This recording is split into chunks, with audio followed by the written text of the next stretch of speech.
Episode 6. Thank you all for listening to Episode 5. Stand back. There's an earthquake coming through. I am here with my co-host, Bear. And Brandon. And as always, I am Gary. Thank you to Wes Anderson for Moments in Time. Check him out at Wes Anderson Music on Facebook and give him a follow on Twitter at Wes_Infinite. Thanks to Crandall's Quality Lawn Care, the newest addition last week to the sponsorship. Check them out on Facebook at Crandall's Quality Lawn Care. You can also call them, as always, at 419-704-5471. They serve the Toledo and surrounding area. He offers lawn service, mulching, weeding, trimming, pruning, planting, and removal, and minor design. Mention Over the Line Sports Podcast, and Sean will give you a discount on services. Thank you also to Allwear, the official merchandise provider for Over the Line Sports Podcast. If you're interested in doing business with them, mention Over the Line Sports Podcast, and the owner, Brandon, will give you a great deal on your clothing needs. You guys, speaking of Allwear, I talked to Brandon about the last episode, and I think we all noticed that we sometimes get some outside noise when recording in the ex-wife's garage. So Sid the Cicada, who was with us last week, is going to be making some appearances on our podcast. Thank you, Sid. We appreciate you, Sid. I think that's applause that they give us. So I just assume that Sid and all his cicada family appreciates the podcast. Probably get some good DraftKings picks in there, too, I would imagine. He'll get those a little bit later today. We're going to be making some money this week in golf. I'm feeling it. Brandon, what do you think? We're going to make some money in golf this week? I don't know. I'm worried about Buddy the Fly in here right now. Yeah. Sid's buddy. All right, what was the question about golf? Well, we haven't got into golf yet. Just last man. week, are we going to make some money this week? If my pick shoots another 59 again, I mean, hey, we probably could. So Brant Snededecker, as Brandon calls him. Yeah, winner, chicken Snededecker. Yeah, won the tournament. And last week, which was pretty awesome. That was Brandon's pick. Webb Simpson, my pick, finished second. Bear, your pick. Snyder Johns, where'd he finish? Tied 42nd or 50th or something. Actually, he was tied for 57th if you look up on the board. Not bad at all. I'll take it. Yes, so what we started was an average finish for each of us as we pick golfers each week. And the average finish right now, I am in the lead. My guys finish at an average of 5 3/4 place, so you could say between 5th or 6th. Bears picks finish at about 35th, and Brandon's finish at about 24th, 25th, so pretty good. Yeah, so for the golf expert, he is not that good, I guess. At picking the winner. At picking the winner. I can pick DraftKings, but I can't pick the winner of a golf tournament. You can't pick the winner of a golf Because tournament. I pick frickin' Rory McIlroy. That's the problem. Dude sucks. I will not pick him this entire playoffs. I personally guarantee that. Well, he's out next week. I do know that. Okay, so there's still 3 times I can pick him, and there's 3 times I'm not going to pick him. There you go. Exactly. So speaking of the playoffs, they start this week, right? They do start this week. Before we dig into that, though, Snedeker's 59. I think it's the sixth one on tour. Furyk has the record at 58. And actually, Furyk, I think, shot 63 on Sunday. So he was flirting with that again.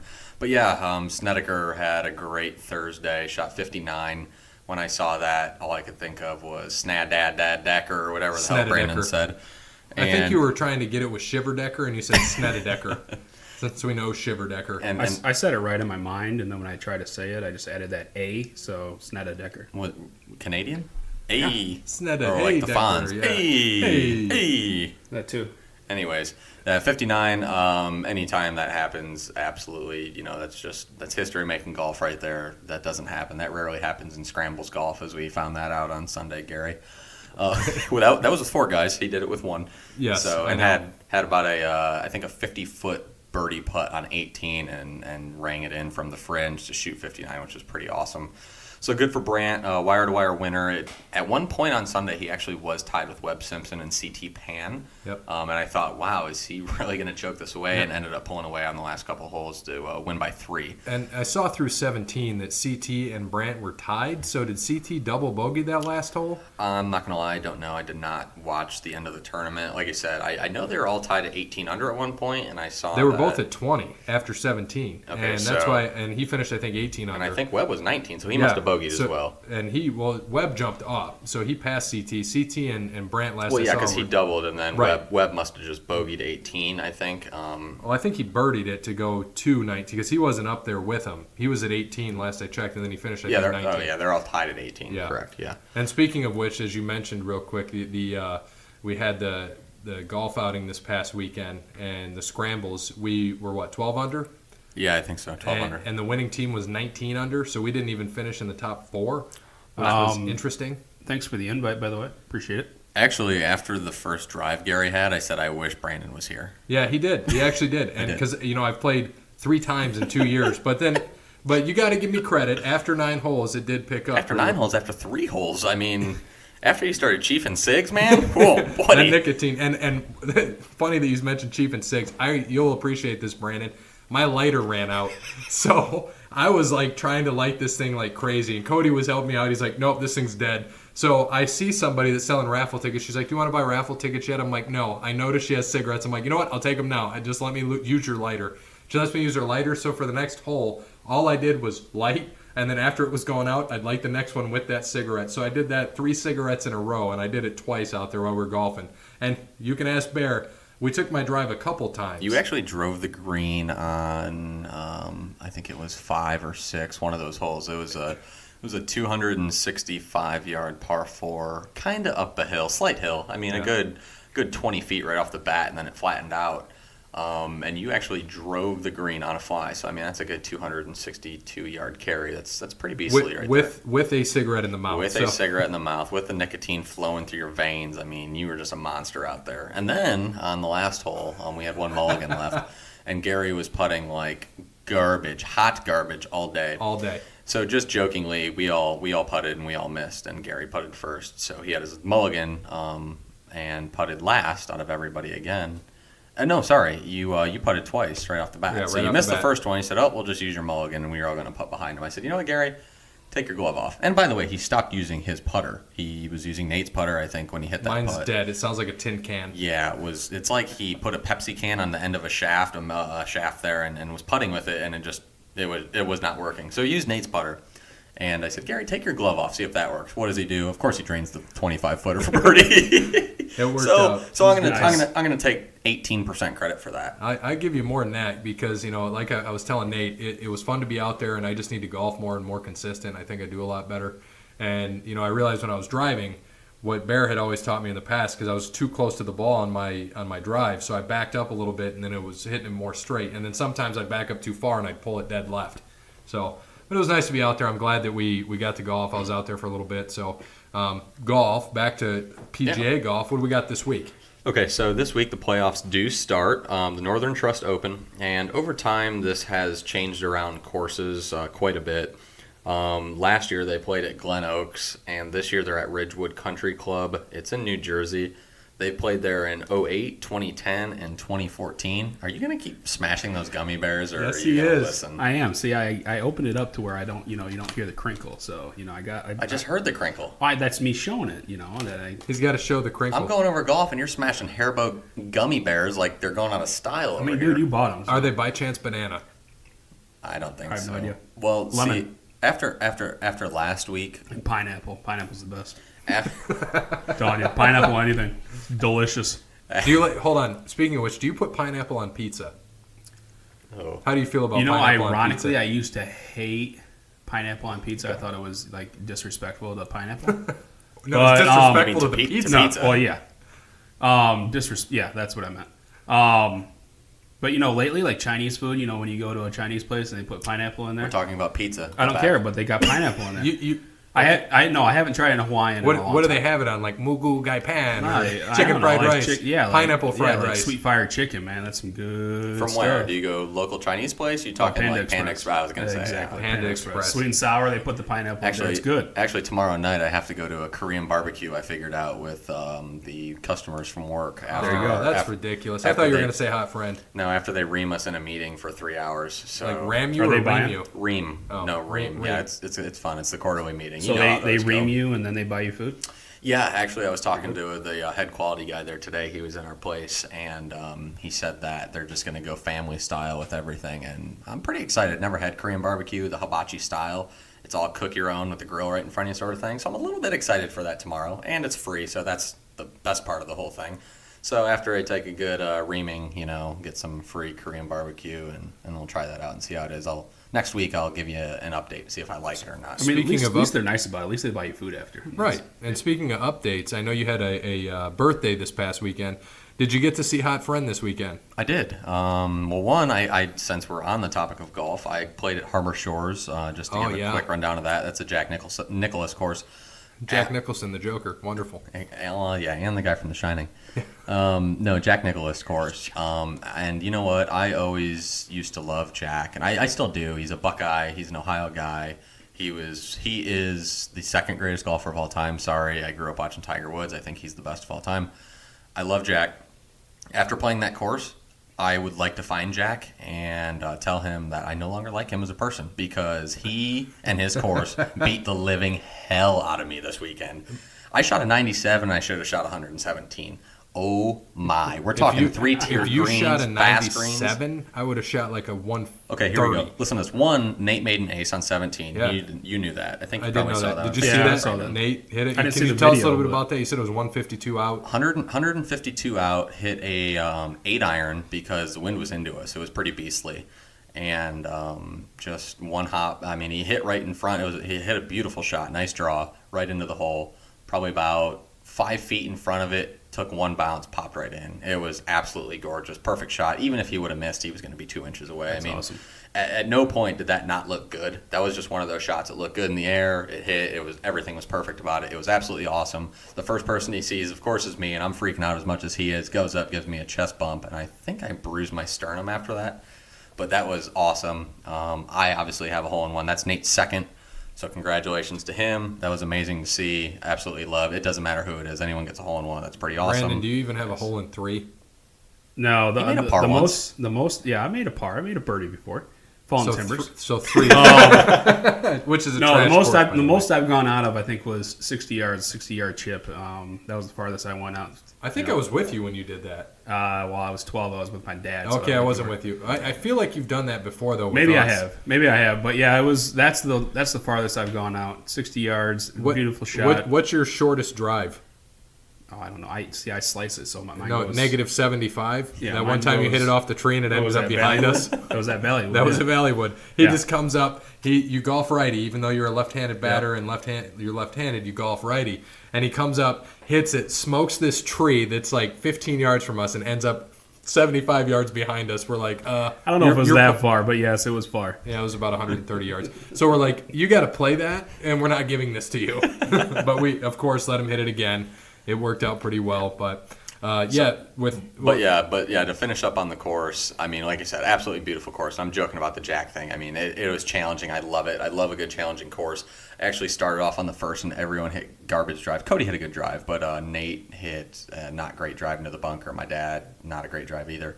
And I, just smoked one 290 down the middle. Hit a great shot in, probably about 13 feet and 3-putt. And I was like, yep, there's my day right there. It was just like that. Fast screens, everything. Like I said, beautiful course. Overlooks Lake Michigan on one of the holes. It goes uphill like 70 yards. This is probably the best memory besides Nate's hole-in-one. The hole is like 380. It was the number 1 ranked hole on the course, which Nate also birdied, by the way. So he had a pretty damn good day on the hardest hole and made an ace. Him and Cody both shot 92, by the way. They tied. pretty good. I shot 97, as I said. Dad shot, I think, like 110 or 111 or something, which for him, not too bad. I mean, that's a long course for him, and it beat him up too. But he played pretty decent, much better around the greens than we all were. So you're saying if I was trashy, if I would have played how I did and putted on Sunday, I might have did okay on Saturday because it was trash. Yeah, it would have been. I don't know what you would have done. But that'd be fun to. Now, is that a public course? It's semi-private. I actually won it in a golf outing earlier this year for Whirlpool Habitat for Humanity charity golf outing. Obviously, we work for Whirlpool, and they're one of our largest customers. So they set out a Samsung and LG washer and dryer on the driving range about 75 yards out. Pay $5, get to hit 3 balls at it. Obviously, the $5 goes to charity. Sure. So we got up there the first time, and it was myself, Nate, and 2 other guys I work with. One of the guys I work with actually hit it. So he was the first one. Everyone got their name in a drawing, and that's what they drew for. So we came back around after 18. We're like, oh, we'll do it one more time. And Nate paid this time. And I hit it. So I was the 15th person in the drawing. They get up there. 15 people are in. I was like, okay, so no one else hit it after me. They ended up pulling my name. I won it, won the foursome, $125 green fees out there. So we won almost $500 worth of golf for free. So yeah, it was fun. We had a great day. Had to wake up early on my birthday, which whatever. But got to play a beautiful course. Had a great time, even though it beat the crap out of me and all of us really. But some good memories. I got good pictures. I'll show you guys after this. and had a great time. Came back. We went to the rip-off with Hot Friend, Nate Hillary, a couple other people. And then afterwards, because I think Lee Bryce was playing there or something like that. I don't know. Trash. Yeah, not a country guy, so I'm not sure. I was like, oh man, it's 11 o'clock. I've been up since 5:30. I golfed all day. All I want to do is go to bed. That's all we've been doing. Everyone, no, we gotta go to the bar. Let's go to the bar. Blah blah. Nick, oh yeah, we're definitely going to the bar. I was like, I'm not going. Did you go to the distillery if you were with Nick? So I asked Hot Friend. I said, are we gonna go to the bar? What do you want to go home? Whatever. Yeah, let's go to the bar. Let's hang out with your friends. We had at the bar till 1:30 in the morning. And yes, of course we went to the distillery because Nick. And the funny thing is, we're totally off track right now, but yes, I don't care because this is great. The best part of this is I think it was Tuesday or Wednesday. Nick texted me, man, I'm just such a regular at the distillery. I got to go right past cover. They didn't even make me pay. So we get in there Saturday. I walk up. I get cash out. I'm gonna pay for myself and Hot Friend, and they're like, oh no, you guys are over 21. It's free. I was like, so Nick he's not even a regular on that. He just got in because he's over 21. Yeah, he is over 21, or he looks like he's 30, 31. 40. All good. Worked out. So, yes, back to Ridgewood. Great birthday weekend, by the way. It was a good time for you. With everybody. You guys all wished me a happy birthday. You guys did, obviously. So thank you. Thank you to everyone who did wish me a happy birthday. It was great. Couldn't have spent a better way to put in 27, even though Gary thinks I'm 17 still. Regardless, I had a good time. You're 27? Yeah. I know. I look like I'm just a phenomenal 22-year-old athlete right now. I'm in shape. I mean, I'm drinking healthy water. If round is considered a shape, yes, we'll say that you are in shape. By the way, I'm going to steal something from you. Brandon, what are you at today? Thank you. Before the gummy bears. And you did get DDP yoga in today, so what are you at? I got the DDP Before yoga the gummy today. bears. Before the, you know You what? got to be down in 295. I wish. Are you under 300 again? Yes. Okay, that's awesome. good. So Good where are we start. at now? 298. 299. Nice. Okay. All right. All right, good. My goal is I'm going to say by the end of the year, which who knows what episode we'll be on, I think 25, 26, something like that, or somewhere in the 20s. Let's try to get you down to 290. That's easy. I'm gonna bump that up. I'm gonna go by. What do you want to say by Christmas? Yeah, let's do that. Okay, 270. 270 Whoa, by Christmas? 270. Why don't we just do the end of the year? That's fair. I mean, that's close enough to the end of the My year. birthday, which is the end of the year. Sure. By my birthday, you have to get down to 270. Now, I am at 225, and when I got down to 218, I think is the lowest I've been since high school because I weighed 220 in high school. I thought my body was in shock because it did not like me, but I still want to get down to like 215.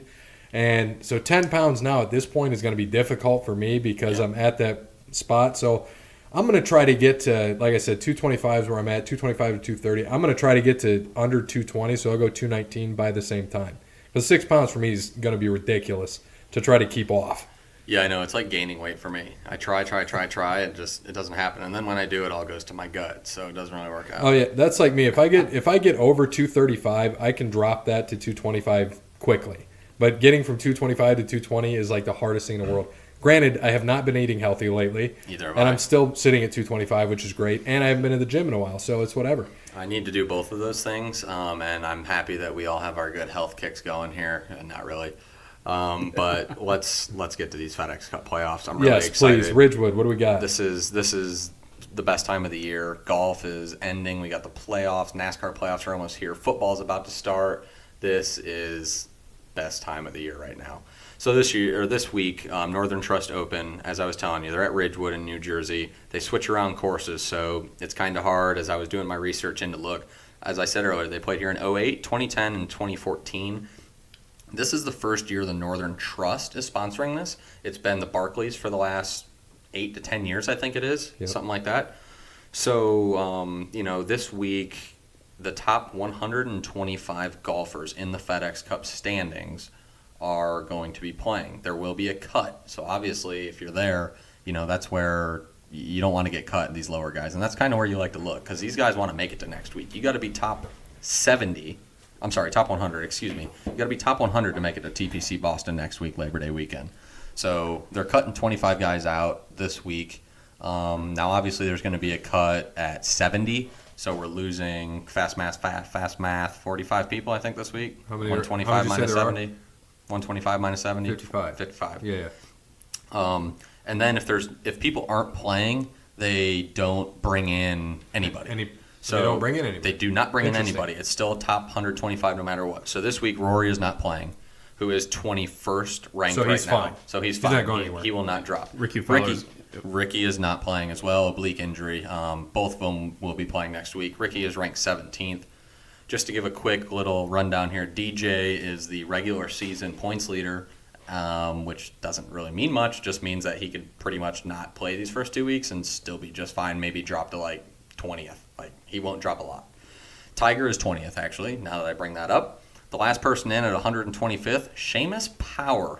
Love that name. Always have. I always see him out there. Irishman. Seamus. Seamus Is he going to do a Power. brogue kick while he's out on the course? He might. Yeah. As long as Dean Ambrose is his little brother. Yeah, that's right. That's right. So last year, DJ did win this tournament. Granted, it was at Glen Oaks. It was not at Ridgewood. Right. So in my research, I was looking up to see VJ has actually won this tournament, not Ridgewood, just this tournament in general, 4 times. He's the one. He won Ridgewood in 2008. He is not going to be in the field this week. He is not in the 125. He's more of a Champions Tour player. He pretty much just plays the majors. Are we talking Vijay Singh? Yes. Yes. VJ. Now, do you know who That's what I won? thought. He won in 2008. Do you know who won in 2010? Matt Kuchar won in 2010, and Hunter Mahan won in 2014. So the only previous winner at Ridgewood Country Club is Matt Kuchar, which also pretty much leads off DraftKings. Now I know, Gary, that you told me you had a little bit of research into this, so I want you to give me what you got, and then we'll go into DraftKings. So in the previous 3 visits, there's only 8 guys who have made the cut in all 3 of those visits to Ridgewood. So Jason Day is one of them. So he finished 2nd in 14, 4th in 2010, 31st in 2008. Next is Paul Casey. He finished 22nd, 12th, and 7th, respectively. Stuart Sink is another one, 15th, 15th, 38th. Kevin Streelman, 46th, 3rd and 4th. That kind of surprised me.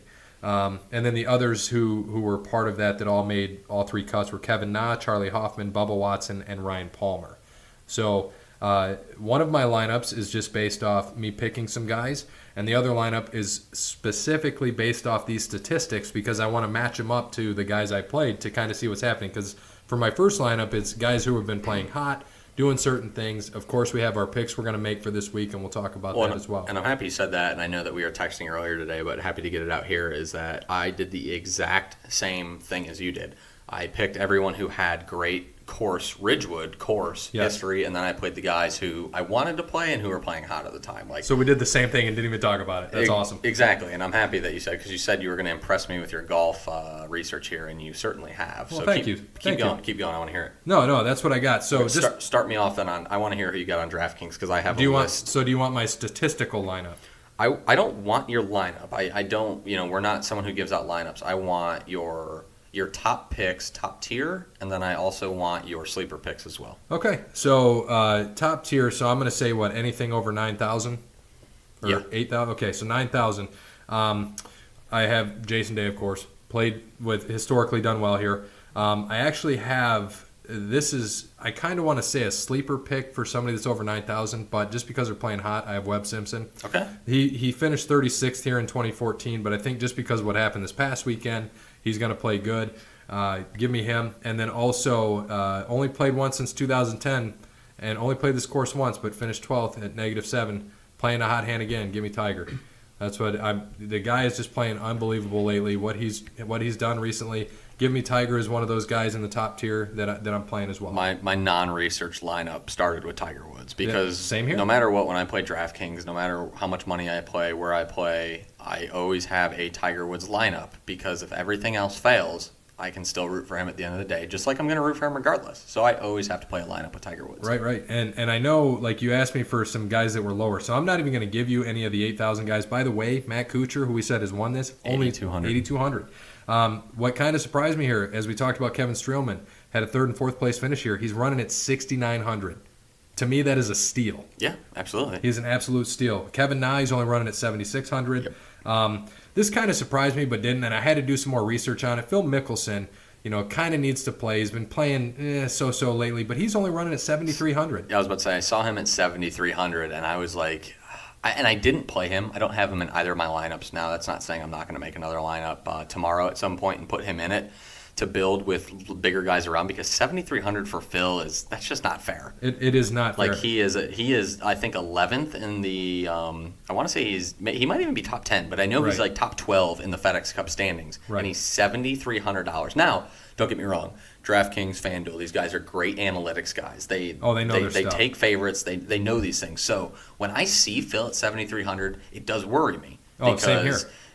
And don't get me wrong, he has not been playing good golf. No, he has not. He's, Absolutely not. He's still Phil Mickelson, and he can still come around any single day of the week and just turn it right on up. So at Ridgewood, he has, in those three, like these other guys, he missed a cut. He finished 36th, and he had a 19th. That was his best finish, was 19th. So at 7,300, give me Phil. Like, you can't beat that. If he's going to finish 19th or 36th running at 7,300, I'll take it all day. So what's DJ at?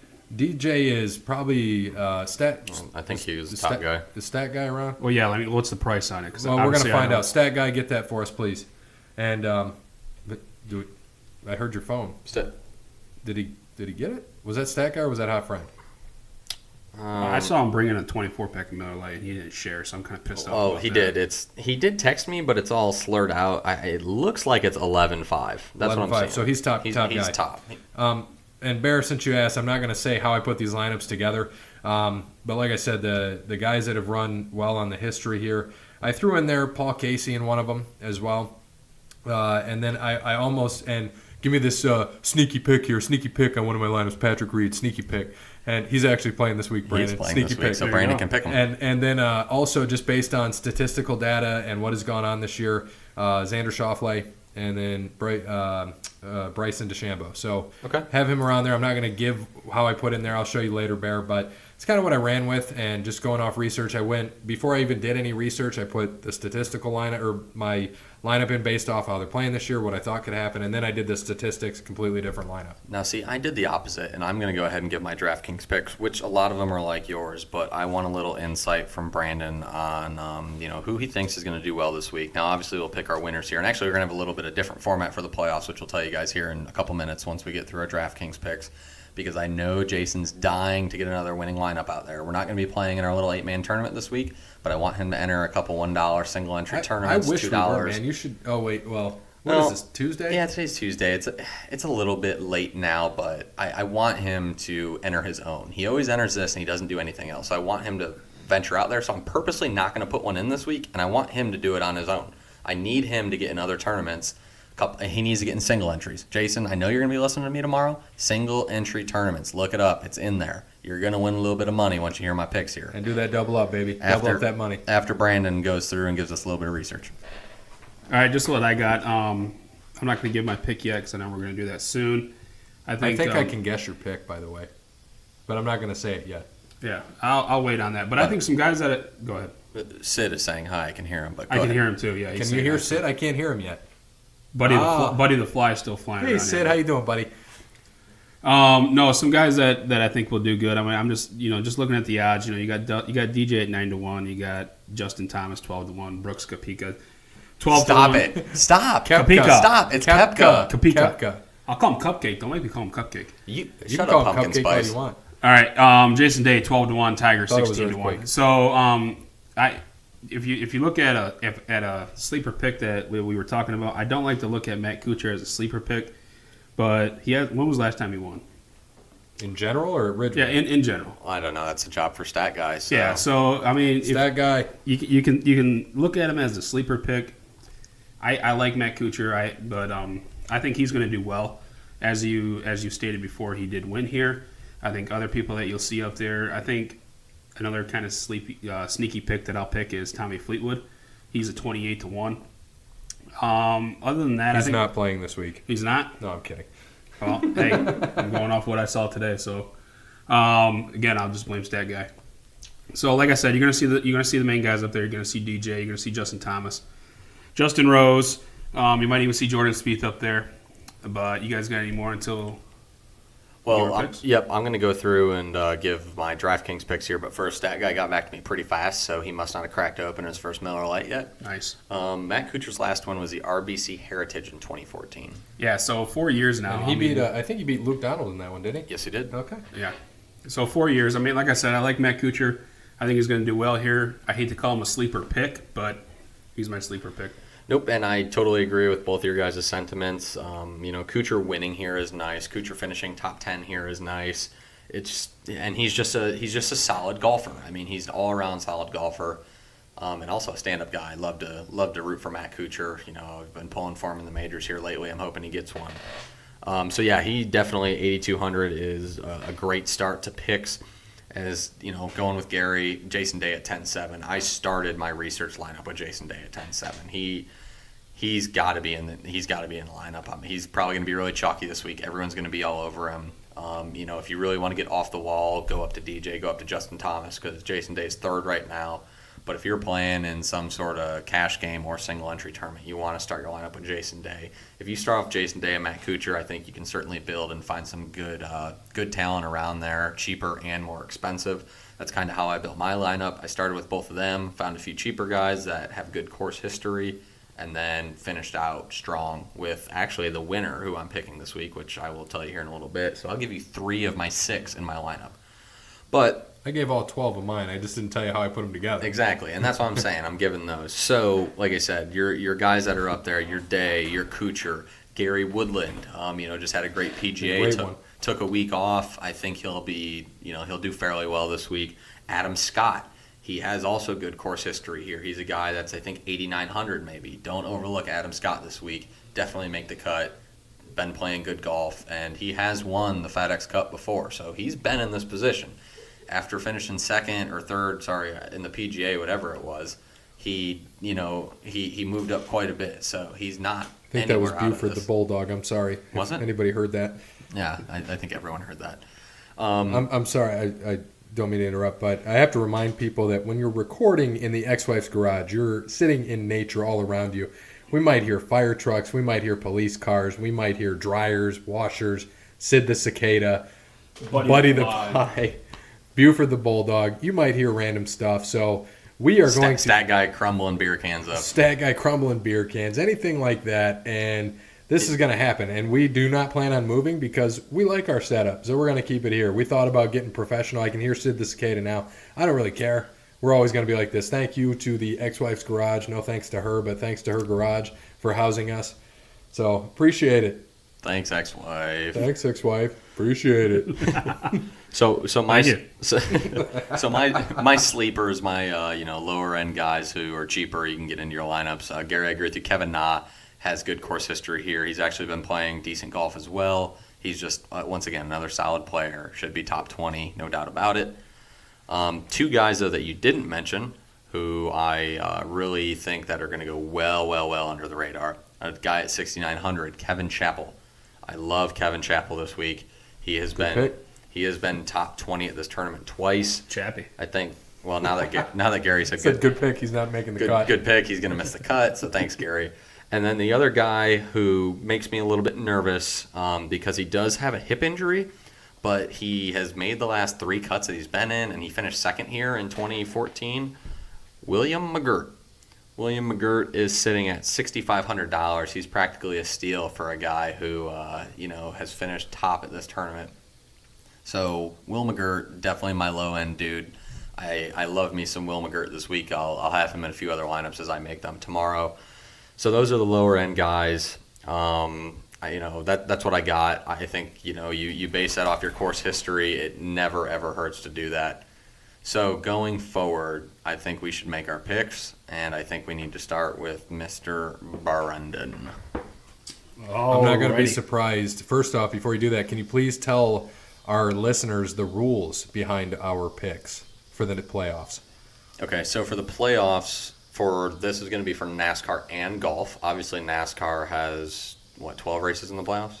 They have 10. They have 2 left until there's 12 races left in the year. They have 2 left until the playoffs. So once the playoffs start, we'll have the same format as the playoffs for. So our same, and golf's only 4 weeks, so it's going to be a little bit easier. But for this week, or for the next 4 weeks of golf, and for the 10 weeks of NASCAR when it gets here, we are going to make our picks, but we are not going to be able to pick the same person twice. A little bit different strategy, and Gary can't pick Kyle Busch 17 times in the playoffs this year. Now, come on. I've picked him 3 times out of 5, and guess what? Who picked him last week? How'd he do for you? Yeah, I didn't pick him. We'll get there here in a little exactly. bit. And then Brandon can't pick Tiger Woods 4 times, and I can't pick Rory McIlroy 3 times in the playoffs. Well, you probably don't want to pick him 3 times after seeing your average. Even though I said I picked him 2 out of the 5 place. 2 out of the 5 times we've played. So Rory is he's been killing me. So I'm not going to take him at all in the playoffs, which means he should win the FedEx Cup because that's how life works. So we're going to give first our pick for this week, and then second, I want to give our pick for the overall FedEx Cup.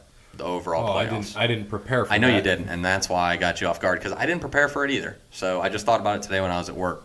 You don't need to. I didn't prepare for it either. So okay, so Brandon, Northern Trust this week. Who's your pick? Well, I'm getting this out of the way. I guess now. I want to go with the guy who has not won a tournament since 2013. And I think you guys know who I'm going with. Yeah, I know He's playing awesome golf. He's dominating right now. He's in the zone. Tiger Woods. I told you I could pick your pick. So good pick. I like it. Just something I want to throw out there. Okay, so my pick right now, his weakest part of his game is his driving. He's fine on distance, top 40, but he's 176th in the world in accuracy. He's only making 55% of fairways. And in this past tournament, he did not hit a front 9 fairway. Just want to throw that out there. But this course, Ridgewood, as we know, you don't need that long distance to hit. You'll be okay playing good golf, hitting the irons, putting. So, Bear, can you tell me, based off those stats I just gave you, who my pick is this week? Did you say it was in last week's tournament? It was in last week's tournament. No, I didn't watch last week's tournament. So. Or not last week's, I'm sorry, the PGA. Okay, so Tiger Woods. It was Tiger Woods. Tiger Woods is also my pick, Brandon. That's why I said I could probably pick your pick, because when you looked at me earlier when I was talking about getting Tiger, you're like, oh, God. Well, I kind of thought that's where you were going with. And, like I said last week, he didn't hit a green until the 18th hole. To the 18th hole. Well, he didn't hit a fairway on the front. A fairway, yeah, that's what I meant. He was hitting a lot of greens, just not a lot of fairways. Yeah, he didn't hit a fairway until the last hole in that tournament. So okay. Absolutely. I like both of that, and obviously I'm going to be rooting for both of your guys' picks no matter what. The pick I'm making this week could have been picked in any of these upcoming tournaments. I kind of want to get out of the way now because I know that this guy does get hot at certain times. He is pretty darn clutch, so I am going to... Is it Siwoo Kim? It is. I will never, ever, ever, ever take Siwoo. Siwoo Kim cost me a good grand. Yes, he did. I had 5 of 6 He's cost through, me some tournaments, including Snedeker. I actually took all of our picks on FanDuel. I took Simpson, I took Snyder-Johns, I took Snedeker, and on Thursday after the tournament, which is way too early, I was winning $1,100 out of 2 tournaments. And I had a couple tickets to the FanDuel Millionaire for football for the first week. And Siwoo, that was with Siwoo shooting like 3 over, and then came out and shot 4 over on Friday, and just ruined all of that. And I think I won about $4. So thanks, Siwoo. I will never pick you again. But back to my pick, I am going to take Jordan Spieth. He's going to be my pick this week. He certainly has the game to win. He starts playing around this time. He's like 48th in the FedEx Cup, and I really do think that he's going to win this tournament this week. Do it. That was the worst try to kill the fly ever. Sorry. Literally Damn ever. it. Sorry, hopefully PETA doesn't come after us for flies.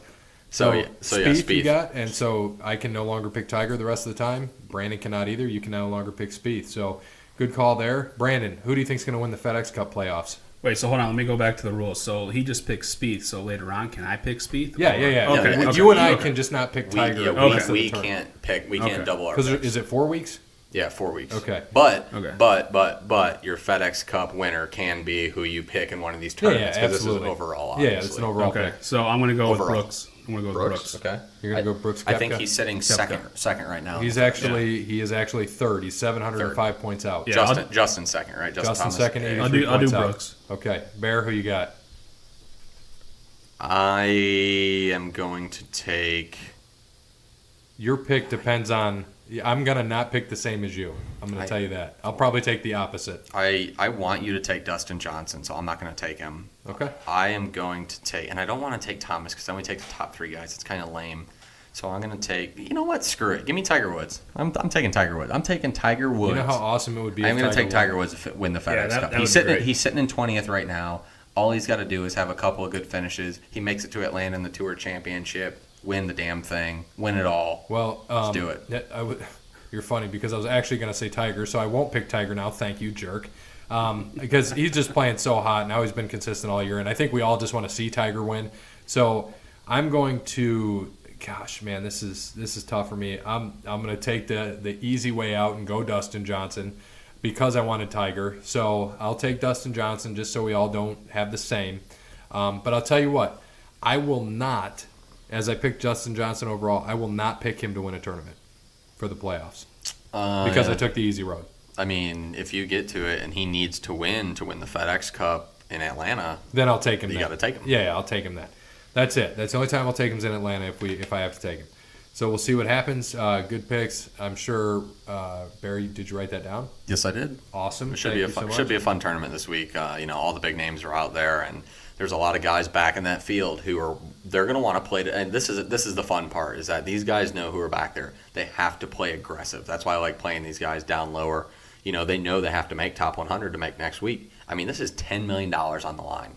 This is big money. These guys are going to come out and they are going to go balls to the wall, and it is fun. You're not going to see conservative golf unless they're from the leaders. You're going to see great golf from these guys, and that's what makes the playoffs fun. Is that you got guys instead of trying to play left side of the green. These guys are going to go for a hole. You have to carry 220 over the water and have about a 3-foot landing area, and they're going to be going for it. It's going to make for some fun, entertaining golf, and I'm excited. So let's hit up NASCAR. I did not watch Saturday night. They raced at Bristol. So Brandon and Gary, I know you watched, but I know Brandon watched more than anybody, especially since I was getting updates on lap 2 when Kyle Busch took everybody out. Well, I watched the end of the race, which I think Brandon missed. So go ahead. My bad. Brandon. I think. Did you watch the end of the race? I watched from the first lap all the way to the last. Oh well, never mind. Then I'll let. This is your platform. Your segment, I will just buddy. interject. Go ahead. All right. Well, I'm not going to go into too much detail, but yeah, Kurt Busch, not Kyle. Kurt Busch won the race, broke his 59 winless streak. His last win was at the 2017 Daytona 500. So he is into the playoffs now with that first win of the year. I don't remember how many laps he led, but go ahead. No, I don't know how many laps he led either, but he was been this year the most consistent driver to not have a win. And he finally got the win. He has. So, as we said, as Bear kind of said before, lap 2, Kyle Busch did go out. I was, of course, happy. I thought he was going to be done. I mean, his fender was literally off, as, Sid Cicada is still, hanging around. His fender was off. I thought he was done. They kept on saying that, he wasn't going to be able to race it. I almost said wrestle. Race anymore. Well, he almost did have to wrestle somebody. He almost did apparently. He was. As you guys know, I do not like Kyle Busch, but I mean, my goodness, say it. He almost won that race. I didn't think that he was going to, but he almost did.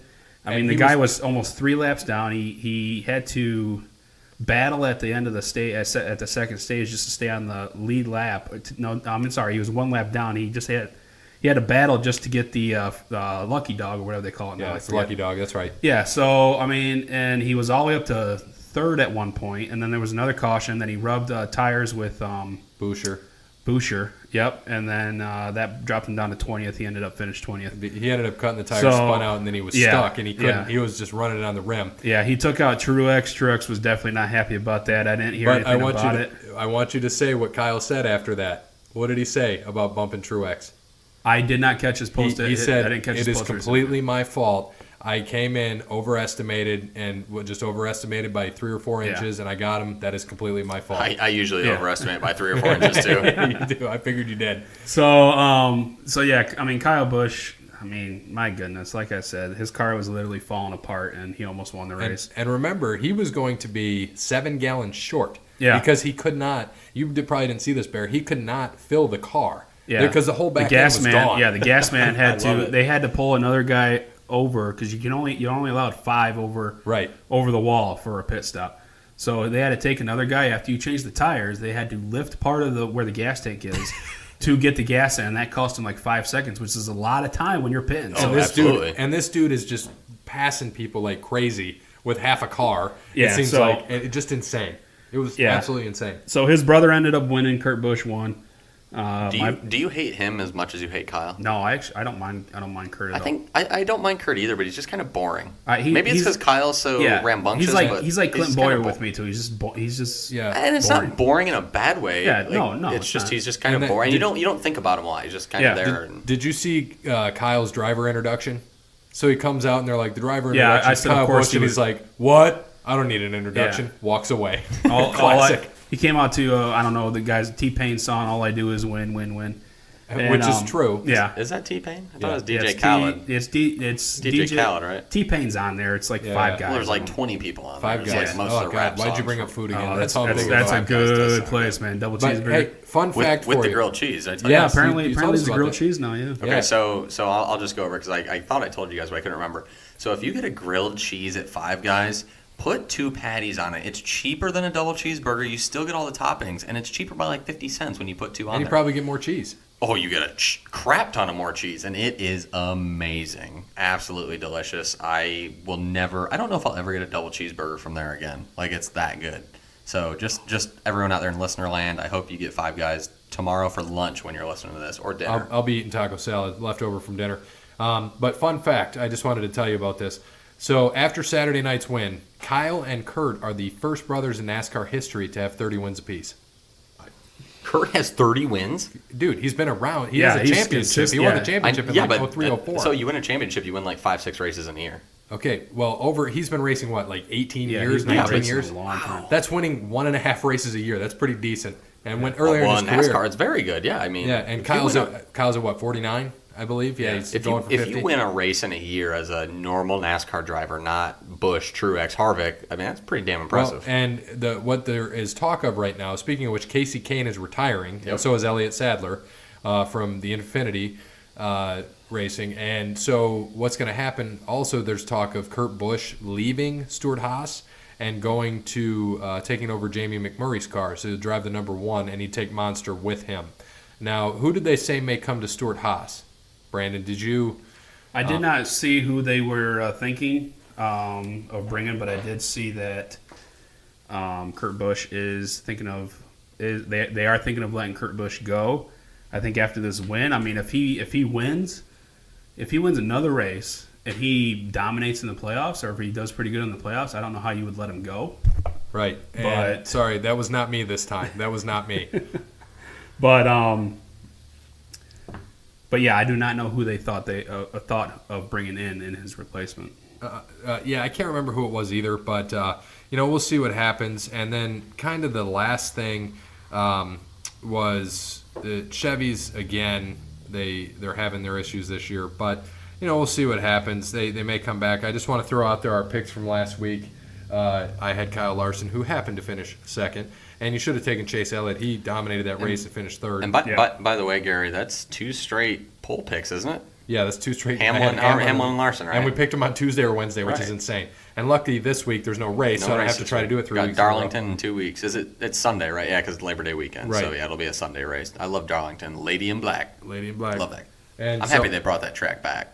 It's a great track because it was gone for what? Yeah. A couple of years, wasn't it? When they repaved. I Yes. don't know. Was it gone? It was gone. Oh, it was I definitely believe gone. It was gone. Oh yeah. Yeah, they used to do it. They used to do it in the spring and then in the fall. But now lately, it's been for the last 3 years. I have in my notes. It's been Labor Day weekend.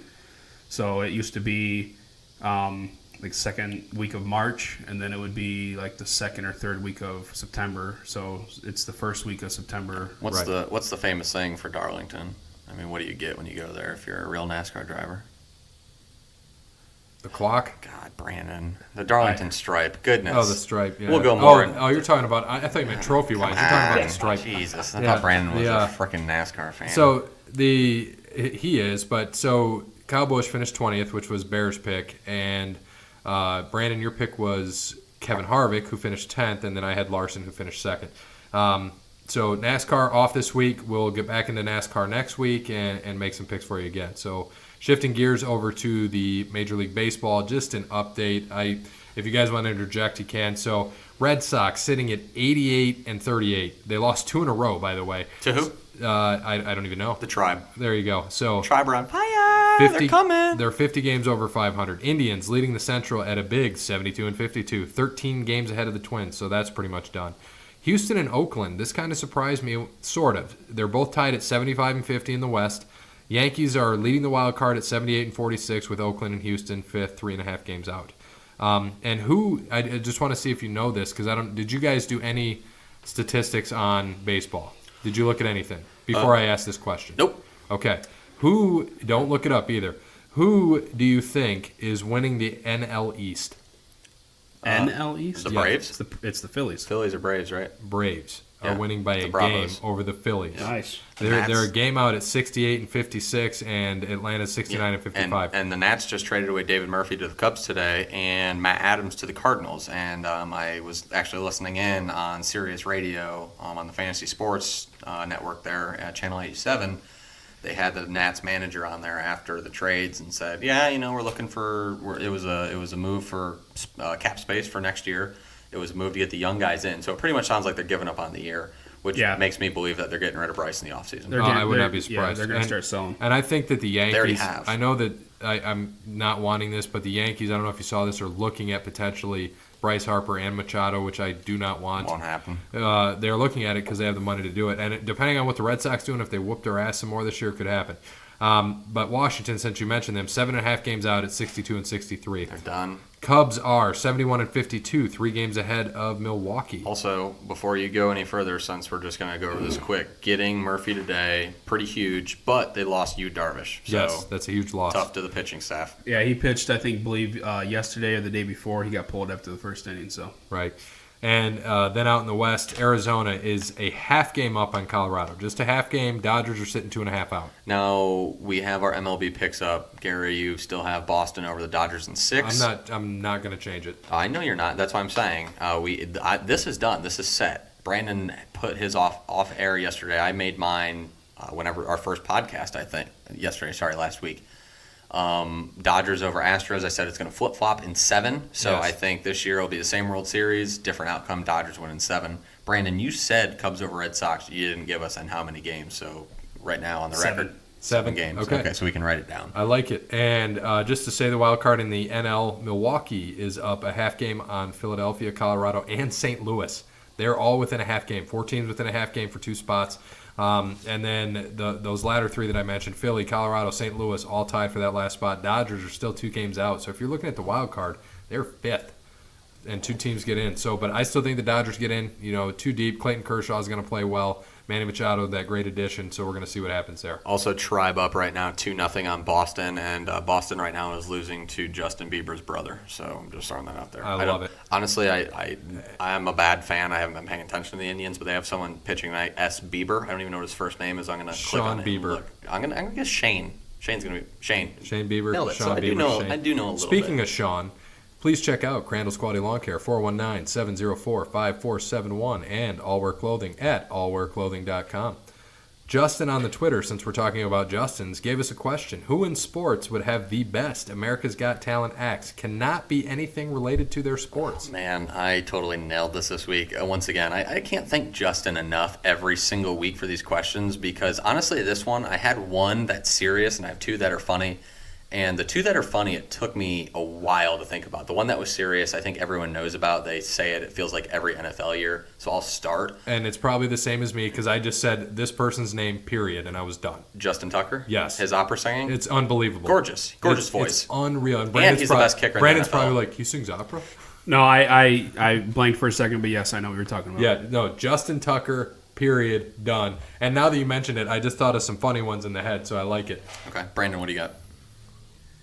I had a hard time researching this stuff, Fair. so I did too. I saw just something knew about Justin Tucker, period. No. That was easy. Well, I didn't research that. That was like Yeah, the we first all one I knew that. wrote down. It Guy's was the other insane. 2 because I wanted some good ones in there. I do saw Nick Markakis. He can balance a chair on his chin. So hey, I'd like to see that. Okay, that would be good in That'd be a good America's one. Got I Talent. like it. Yeah. Bear, give me one of your funny ones, and I'll give you mine Okay, that I just so- thought of on the fly. So my first funny one, I have Charles Barkley. I think he'd be a good magician because he made all his money disappear by gambling. So I think he would be a great magician if he put him in America's Got Talent. I thought you were going to go something about like watching him golf or And something. That is far from talent. I have Josh Gordon because I think he could be the first person to outsmoke Willie Nelson. So give me Josh Gordon outsmoking Willie Nelson on Okay, America's Got Talent. My last one is absolutely amazing, so I want you to give your last one. Or That's it. That was just on the fly. Great. We're good. So my, I thought funniest one, because last night as I'm doing my research and everything, it's like midnight. This is the last thing I did because I just couldn't get it, and I'm just laughing my ass off at midnight last night. I think Derek Jeter would be a great juggler for all the women he used to juggle back in the day. I feel like he'd be a wonderful juggler. So those are my three: Justin Tucker, opera singing, Charles Barkley, magician, and Derek Jeter for juggling. So, thank you, Justin. And we're almost an hour in. We still have a lot to go. We've got football, we've got wrestling. So I want to jump into the urban update real quick. So there's a potential for a few things. Tomorrow, that 20-person board is going to meet in the morning, and we might hear tomorrow, we might hear later on what's going to happen. So what I am personally thinking is going to happen, because it came out today that he met with authorities several times, that Urban did, and so did Gene Smith. So I'm like, good, they're done. So what I think could happen here is a few things. 1 or 2 game suspension, like we mentioned before, or immediate reinstatement, and they'll just say that what has happened with his time served, that's it. His time served. He's done. He's reinstated. He's good to go. I think he's off the hook after hearing all that today. And as we said before, this is complete garbage, complete trash, what is going on. So I think it's going to be a reinstatement. I see no need in him getting suspended since he did what he was supposed to do. Yeah, there was, this whole, since it broke, I think, end of July, beginning of August, there's so much information that has come out. I don't know who to believe anymore, really. I can see him getting maybe 2 games. I can see him maybe getting 3, sitting out the non-conference games, bringing them back. I can see him not getting anything. I mean, we'll have to see. There was a report I did hear. I'm not even going to say it's a report, that some guy that I heard on the radio talked to another. So it's one of those stupid-ass things. Oh, so you mean it's what exactly Brett McMurphy did to write the story? Yeah, it's one of these, okay. And it's on the radio. It's not like, just another podcast that I've heard. This guy was on the radio saying, I heard this from this guy, who heard it from this guy, saying Urban already knows he's getting fired. So right there, I mean, that's just, it's bull crap. I mean, we'll find out tomorrow. I think I heard coming in that they have to give, from when they discuss it and give a final decision, they have to wait 24 hours to inform everybody, and then they'll break it. So we might not even hear this until Thursday. I'm thinking we still might hear it, tomorrow. It's going to be tomorrow evening. It's not going to be at 2 o'clock in the afternoon. It's going to be more like, 7 o'clock after everybody's gone and out of work. I can see him either sitting the conference games. I can see him not getting anything, going back this week. First game's in 11 days. So yeah, next week. Is it 11 days? I thought there was a game on Thursday.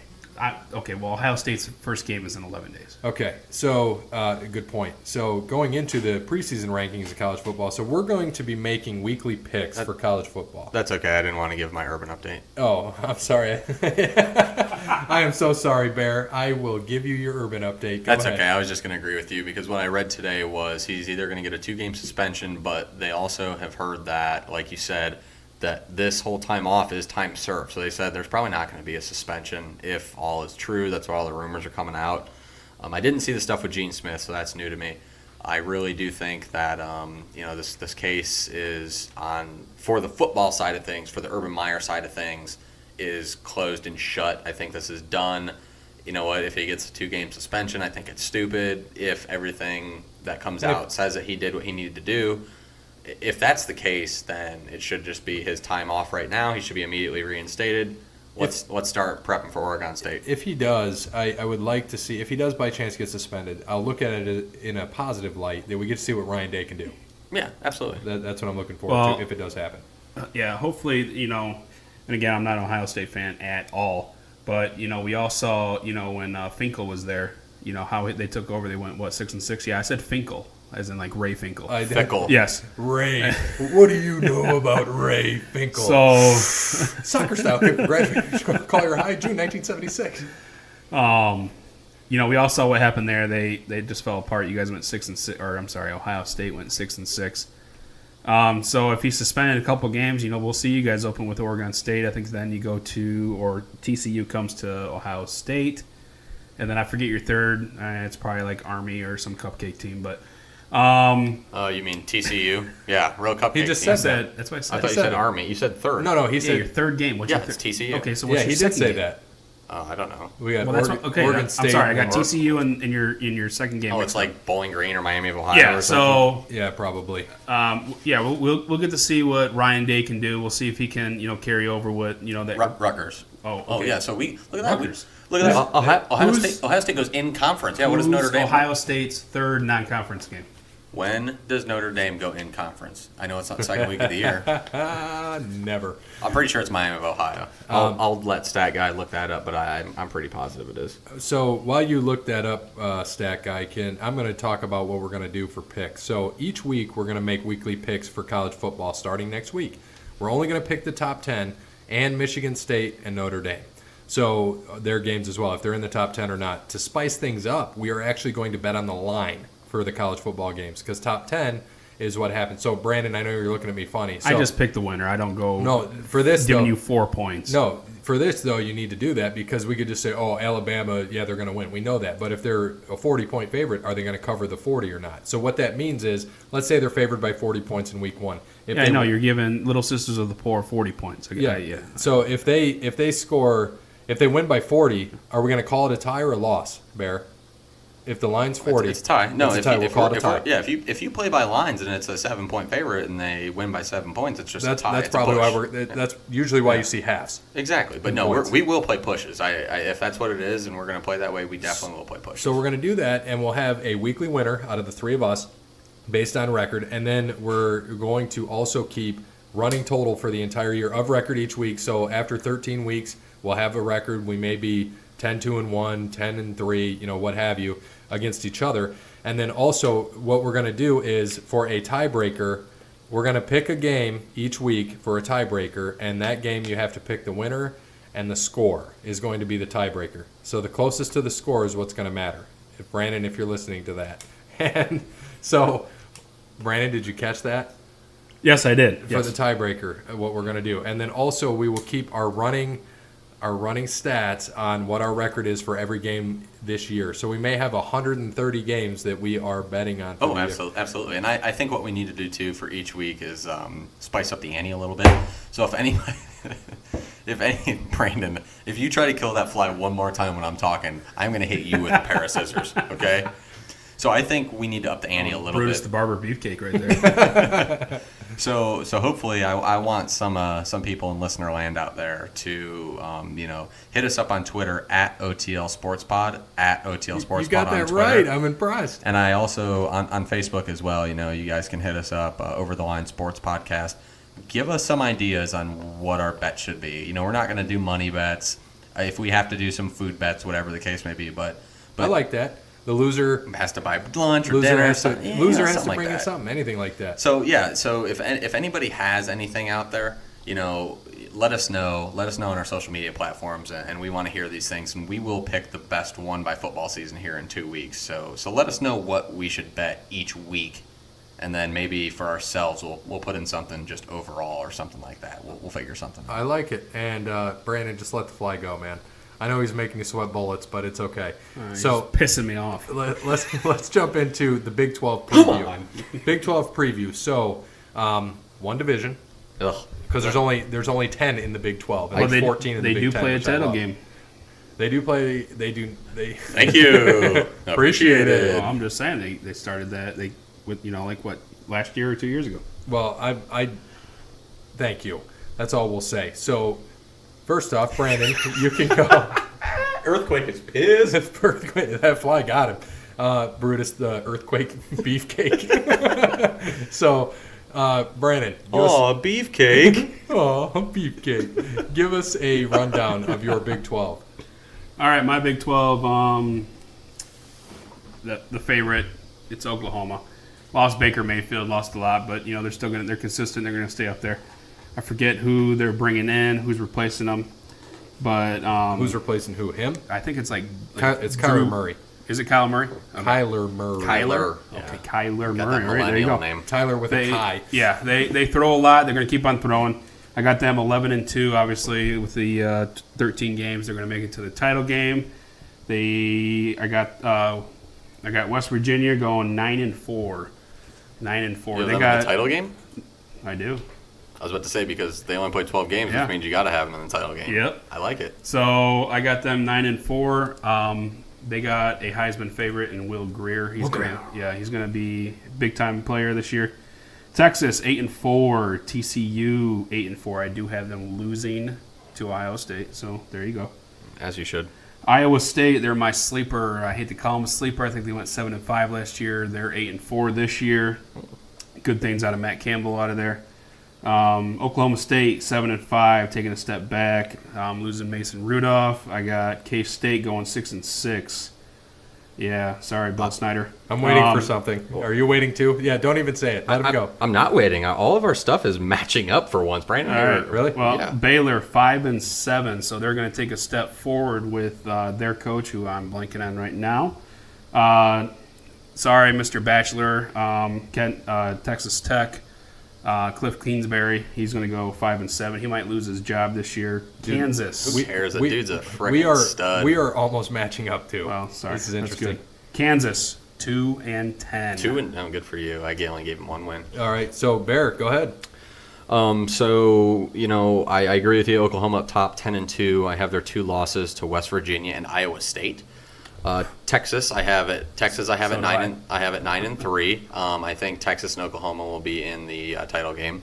Texas, I have losing to Oklahoma, Oklahoma State, and Kansas State. I have West Virginia at 9-3, losing to Texas Tech, Texas, and TCU. They are going to lose all their games for Texas teams this year.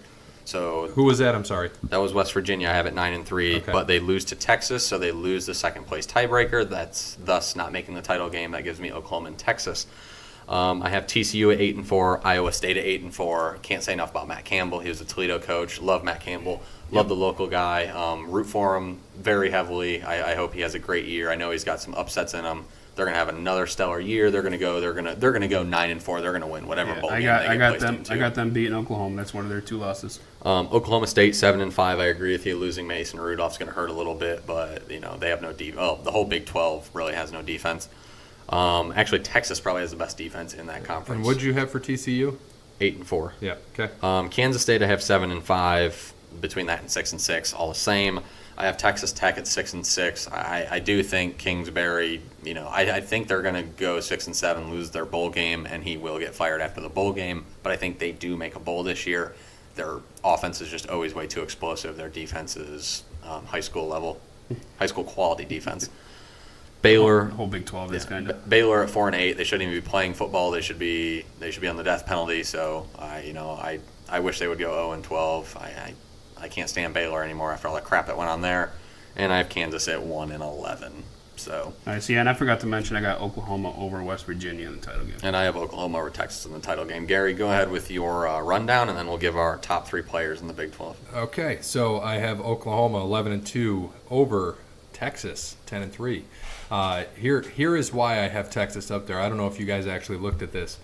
Texas has USC, TCU, Oklahoma, West Virginia, Iowa State all at home. That's huge. Tom Herman, second year, correct, Bear? Second year for Tom Herman? Yep. Yes. I think 10-3. The West Virginia, I have them also floating between 9-3, 10-2. They have Iowa State, Texas, Oklahoma that I could see being their losses, and they could win one of those very well. Iowa State, I have 9-3, TCU 8-4. Oklahoma State 7-5, K-State 6-6, Texas Tech, Bear. I kind of disagree with you on the 6-6. I know you mentioned 5-7. That's what I'm going with, 5-7. Baylor, I have it 5-7. I can see them starting out 4-0, finishing 1-7 the rest of the year. If you look at their schedule, they have ACU, they have UTSA, Duke, and Kansas first 4 games. Easily could go 4-0. They'll lose to Duke. And it's very possible that they do lose to Duke. And then I have Kansas at 2-10. Okay. My top 3 players in the Big 12, obviously one's going to be Will Greer. You're right, Heisman candidate. I wouldn't be surprised if he's top 3 in the Heisman voting here at the end of the year, as long as he can stay healthy. I think he broke his thumb last year, late. He was out, and I think they were. so. Did they go 3-3 in those years? They lost. How many games was he out? Was he out 3 games? Something like that. I Yeah, can't I remember. know they off the didn't top of my win. head. I also have Will Greer number 1. I'll just say that right now. And Brandon, do you have Will Greer at number 1? Yes, I do. Okay. Okay, My number 2 is Rodney Anderson, running back from Oklahoma. I think he's going to have a really good year. He's going to be a stud this year. They're going to rely on that. I know that, what's his face, Kyler Anderson? What's that his name? Kyler Murray. Kyler Murray. He can definitely throw the ball around, and Oklahoma has some good wide receivers, as it seems they always do, but they also have had some of the best running backs to go to the NFL. DeMarco Murray, Adrian Peterson. They produced some studs out of there. Ryan. So he's not good. So they just had to sign Adrian Peterson in Washington because they don't trust P. Ryan. It's because he got hurt. He's done till like 4 weeks. P. Ryan? Yeah. No, he's not. Yeah, he is. No, he is not.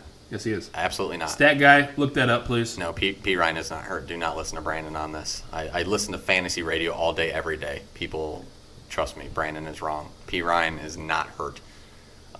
Geis just tore his ACL. He's done. P. Ryan's not hurt. And then my third is a little surprise. It is going to be Sam Ehlinger from Texas, their quarterback this year, their new quarterback this year. I think he's going to have a pretty darn good year, too. The Texas offense just isn't that great, but, I mean, he's going to be pretty good there. I think they're going to have a really good quarterback. Not quite Vince Young quarterback capabilities. This kid can throw, so we're going to see what he has. It's better than the two-quarterback system they've been running for the past couple of years, so I think Texas offense is going to be pretty darn good this year. Gary, who are your Stat guy just got back to me, reading the headline right here. 2 more Redskins running backs leave with injuries. Samaje P. Ryan, one of them. Thank you. Okay, what's the injury? Is it just it's preseason, so he probably hurt his hamstring and is out for a day or two of practice? That's not an injury. Stat guy's getting back to me on that one. Oh, okay. All right, so no, so I'll give my 3. Kyler Murray, I'm going to give him the opportunity to be 3, and then number 2. Sneaky pick here. Who also I think could be a sleeper Heisman candidate, David Montgomery, running back, Iowa State. Okay. But they need to. He carries a lot. Thank you, Bear, for that. He carries a lot, and if his frame can handle it, 5'11", very built player, he could be hitting 500 touches again, which is just absolutely insane. So, Brandon, what do you got? All right, so, of course, we'll agree number 1. I also have David Montgomery, running back out of Iowa State. I think he's going to have a good year. And then you talked about, what's the guy, what would you say, Oklahoma's running back? What?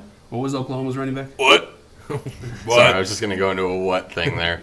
Rodney Anderson. Rodney Anderson. Okay, I was thinking about him, but I'm going to go with their wide receiver, Marquise Brown. He steps up as the number 1 wide receiver this year.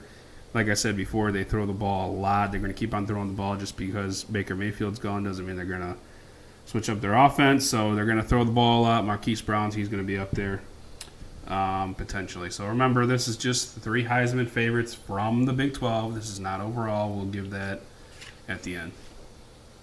All right. So college, I like it. Again, next week we're going to do our Big 10 preview. And then we're going to make some picks. So let's go in quickly. AFC West. What do we have, Bear? So luckily this week Brandon had research from 2 weeks ago, so I don't have to do all his research for him this week on the AFC West. So this year in the AFC West, I have the Chargers being probably a little bit overwhelmingly winning here. I don't even know how to put this. I have them at 12-4. And now I'm looking at this. I kind of hate that. But I did pick the Chargers at 12-4. I have Oakland at 9-7. I have Kansas City at 9-7. And I have Denver at 5-11. Just a little bit of a rundown before you guys go into yours. The Chargers are definitely going to be the best team in that division. Last year they lost, I think, 3 or 4 games because of kicking. They have Robert Aguayo in there, who's supposed to win the job, who isn't very great anyways. But maybe after getting out of Tampa, he gets to a new team, different feel. I think that it should be okay. They got Was he that kid from Florida State? Yeah, who Yep. Tampa drafted in the second round. Yeah, Yeah. really dumb. And he had just 2 terrible years in Tampa and got cut. And San Diego picked him up because they also have kicking woes. They were the worst kicking team statistically in the NFL last year and still went 9-7. They got Mike Pouncey from Miami. They got Forrest Lampon back. I think he was just hurt last year, who they drafted. So that offensive line should be good for Phillip Rivers. Unfortunately, Hunter Henry is out for the year. Jason Verrett is out for the year. 2 big injuries. You know, tight end is not the easiest position to fill. I have a sneaking feeling that Antonio Gates might get signed and come back this year just because they need him. I don't know if he will or not, but we'll see. Verrett's huge on the defense, but they still have a great defense. Their line is amazing. Obviously, with Bosa leading it off the edge.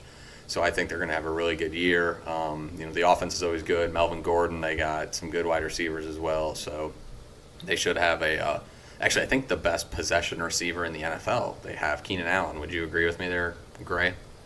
I agree. Thank you. But I don't think in fantasy terms that he's going to be top tier as everybody thinks. I think he will. I really do. I think he is a smidge better than Jarvis Landry on the possession side of things. I mean, the dude is just a monster. He catches everything that comes his way. If he stays healthy, he's going to have a 120 catch year. No doubt about it. So, Oakland, Gruden back. He's already causing ruffles. Khalil Mack still hasn't arrived anywhere yet. No one knows what's going on with him. I've heard rumors that they're going to trade him. I've heard rumors that he's going to show up. He still hasn't shown up to camp, hasn't played any preseason games. I don't even think he's been in the facility. So we'll see with the whole Khalil Mack situation. They did get Jordy Nelson. They did get Doug Martin. 2 big upgrades of the offense. I think Doug Martin, Marshawn Lynch combo should be pretty good there on the running back. Jordy Nelson's still a pretty good wide receiver alongside Amari Cooper. They did lose Michael Crabtree, and they lost their whole kicking staff. So we're going to see how that goes. They lost probably the second best punter in the NFL, Marquette King. Yep. And my all-time favorite kicker, Sebastian Janikowski. Absolutely love him. Disappointed to see him go. I mean, the dude was a monster. I felt like every time he went out there, he was just smoking a cigarette and eating a cheeseburger, just kicking field goals. He was awesome.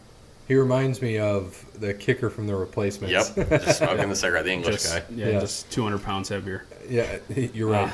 Kansas City this year, obviously, it's pretty much going to come down to Patrick Mahomes.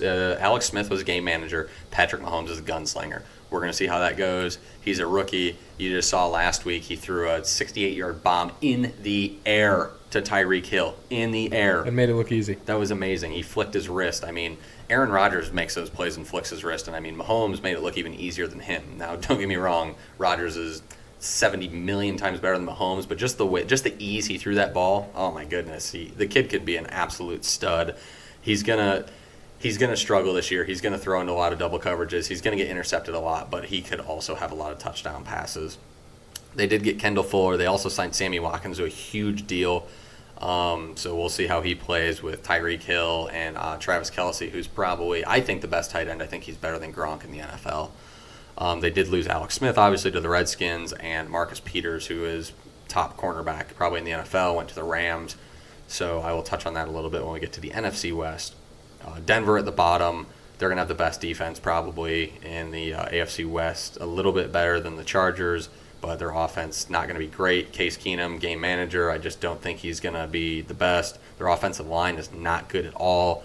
They did get Marquette King, to punt, which I think replaced Cole Quitt or something like that, who was a pretty decent punter. And they did get Bradley Chubb with the 5th overall pick, so alongside of Von Miller, defense is going to be stacked. And what did you have them for a record? 5-11. Okay. Yeah, unfortunately, the backup to Case Keenum is Chad Kelly. So if Keenum goes down, Denver is going to be in a very, very fast downward spiral. Their defense can only keep them in so many games. That offense just is not going to be able to score. So, yeah, Denver's going to be 5-11 this year. Okay. Brandon? All right, kind of agree. I got LA going 12-4. They will win the division. I have Kansas City 10-6. Patrick Mahomes, like we were saying, rocket arm. That play that he made. I mean, my goodness, just like what you said. I mean, I really don't have to say any more about that. Denver 6-10. Oakland 5-11. So yeah, Chargers. I mean, they're yeah, like I said, they're going to win that division. Kansas City, first-year quarterback. Well, I mean, second-year quarterback, but first-year starting. Patrick Mahomes started one game last year. That was the last game of the year when they already made the playoffs. So we'll see what he can do. Denver, Vance Joseph needs to step it up this year. He's going to go, like I said, they're going to go 6-10, and his second year. So we'll see how he does. Case Keenum, as you said before, he is the starter this year. Chad Kelly, backup, turning heads really in preseason, but he's not going to be the starter. He's not going to take over for Case Keenum. And, yeah, John Gruden's first year in 10 years coming back. We'll see how he does. He is, having problems with Khalil. Mack. So we'll see how that goes. I think he's getting fined $80,000 or something like that every day he doesn't show up. So he's going to be writing some checks here soon. And so, yeah, that's about all I got. All right. So Chargers, mine is similar to your guys'. I just have the records a little different. Have it a little closer than you guys did too. Chargers, I have it 10-6, floating between 10-6, 11-5. I'll go with 10-6.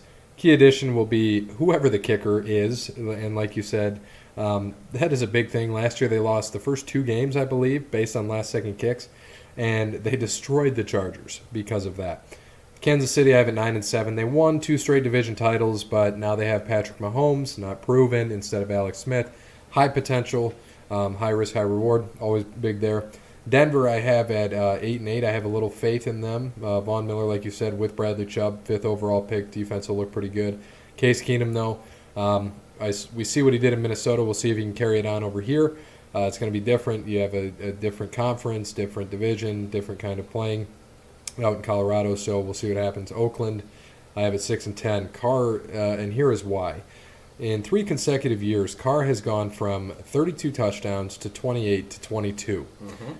He's going down. And with Gruden there, you don't know what's going to happen. Maybe he improves it. We'll see. Jordy Nelson, I think, was a big pickup, like you had mentioned. And him with Marshawn looking pretty good. You know, you like to see what they have there as a core, but Gruden hasn't coached in years. The game is different than 10 years ago.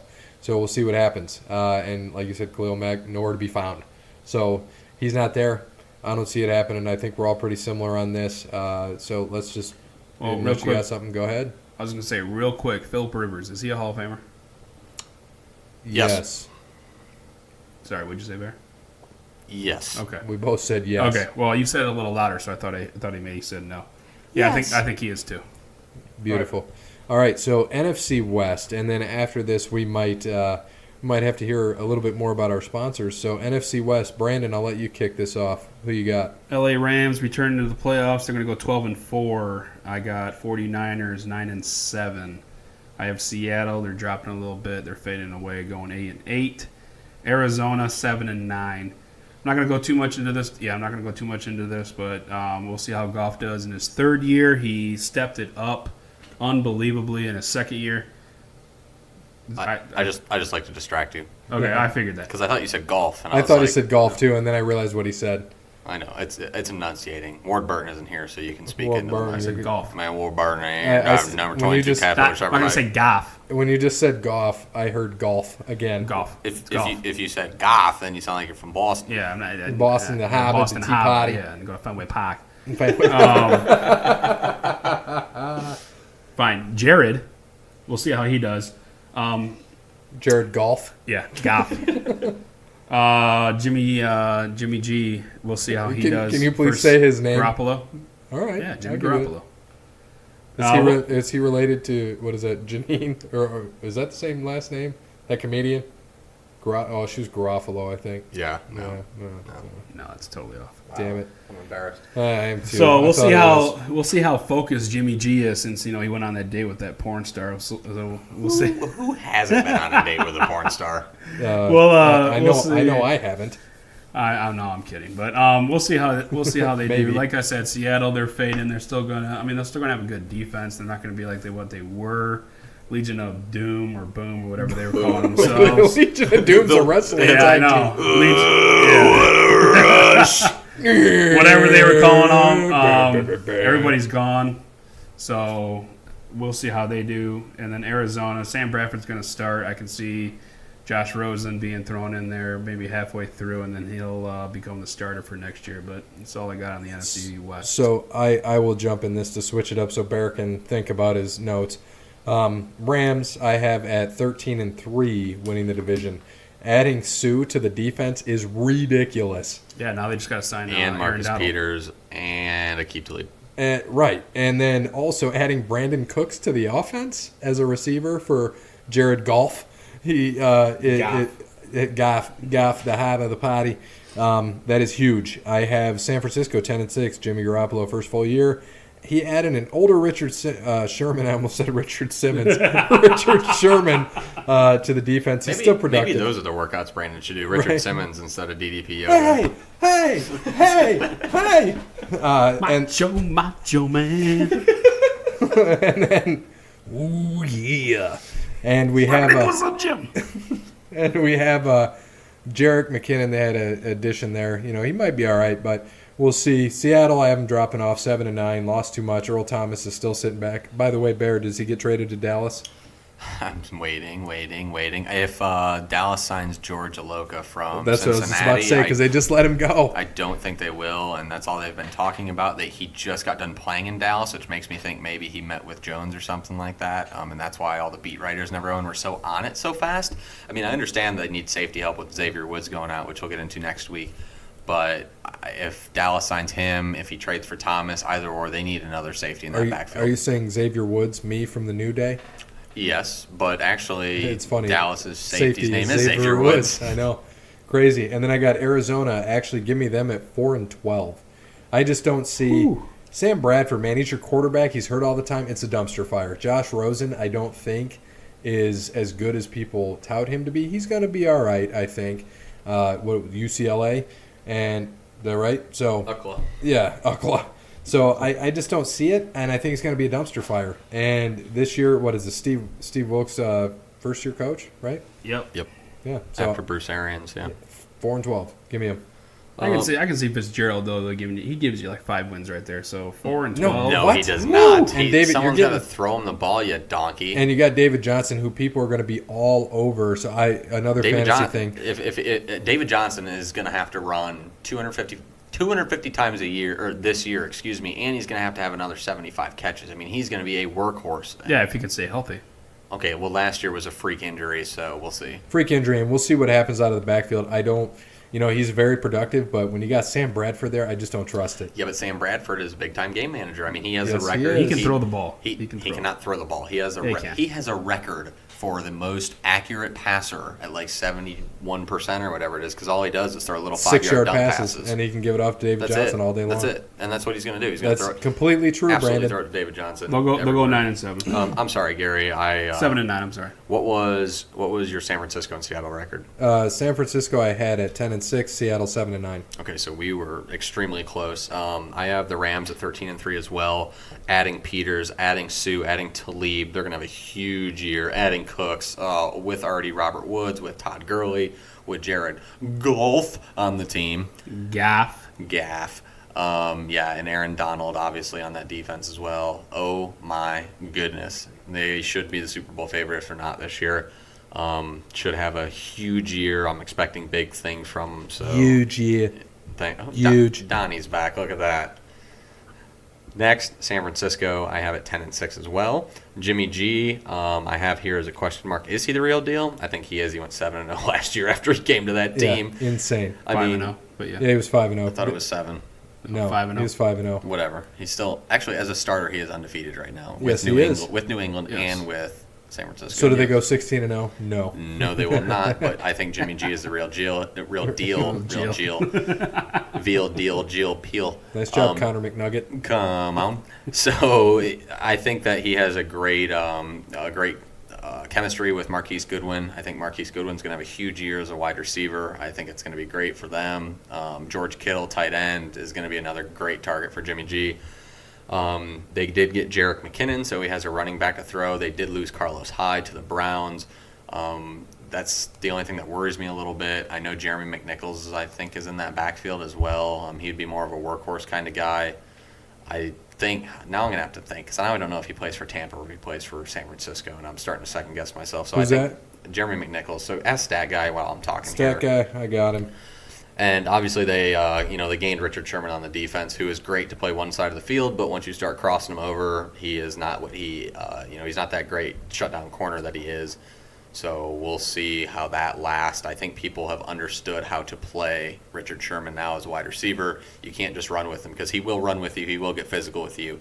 If you start running crossing routes, you start running slants, you run a little sluggo, I think that Richard Sherman gets burnt a lot. So there's going to have to be safety help. They don't have Eric Reed. That's another thing that's going to hurt that defense, but I still think their defense is going to be pretty solid this year. Yeah. Go ahead. Yeah, he's coming off that injury. We'll see how he goes come regular season. But from what I've heard watching the NFL Network and their reports is that he is getting burnt a lot in practice. And that's I don't like that, because in that practice, you can't get physical and put your hands on. Oh, the receiver. absolutely. So I Absolutely. hate getting those reports because it's not true, and that's all I've seen. And I'm not a big Richard Sherman fan. I hated Seattle's Legion of Boom because they were so cocky and they were good. I did not like them, but I respect Richard Sherman, and his game is a physical game. He's not going to run with them. He's going to beat you off the line. He's going to beat you on a 10-yard route. He is not going to run with you down the field. And that's why. And he's getting burnt by Marquise Goodwin, who is literally probably the fastest, maybe second fastest wide receiver in the NFL. The dude can fly. So if you can't put your hands on a speedster, what are you going to do? No, there's no cornerback in the league who's going to be able to keep up with him. Sorry, not going to happen. So we'll see. Seattle, I have 6-10. Legion of Boom is done. Cam Chancellor retired. Richard Sherman's obviously gone. Sounds like Earl Thomas is going to get traded, whether it's before the season, midway through the season, whatever. He will not be a Seahawk at the end of the year. Their O-line is terrible. Russell Wilson, is going to be running for his life all year. He can still make plays. The problem is he's going to get hit too much, just like last year. Nothing has really changed on that offensive line. What'd you have the record at again? 6-10. Okay. They did add Rashad Penny, running back from San Diego State. I think he has the most yards in college football ever. Is that correct? No. He didn't break that. I thought he broke that record. San Diego State. I thought he did. Maybe it was most touchdowns. I don't know, but your McNichols question, San Francisco. He did. Okay, that's what I thought. So it is San Francisco. Thank you, stat guy. I will reward you with a Miller Lite and He brought in a case. a warm hot dog later. Is it Not, your warm hot dog? I knew I shouldn't have said that. All right, Cardinals, what do you got? So the Cardinals I have at 5-11. David Johnson back. I think that 5-11. I have that because their defense isn't great. They lost the Honey Badger to Houston, and there's not much back there. Obviously, they still have Patrick Peterson, but he can't play the whole field. Their offense, who knows? They got Sam Bradford. DJ's back. Larry Fitzgerald's there. It should be his last year. We'll see. I think that they're going to be a decent offense. It depends, obviously, how Bradford is. But, hell, Bradford gets hurt the second or third week. Rosen can come in and just light it up, man. So I have them as the biggest team that I have them at 5-11. I think that's a fair number, but they could be a surprise. I don't have an accurate number on them. I can't figure that team out right now. So we'll see. All right, and for those who do not get into wrestling, this is the time that we'll be talking about wrestling after we get into the sponsors.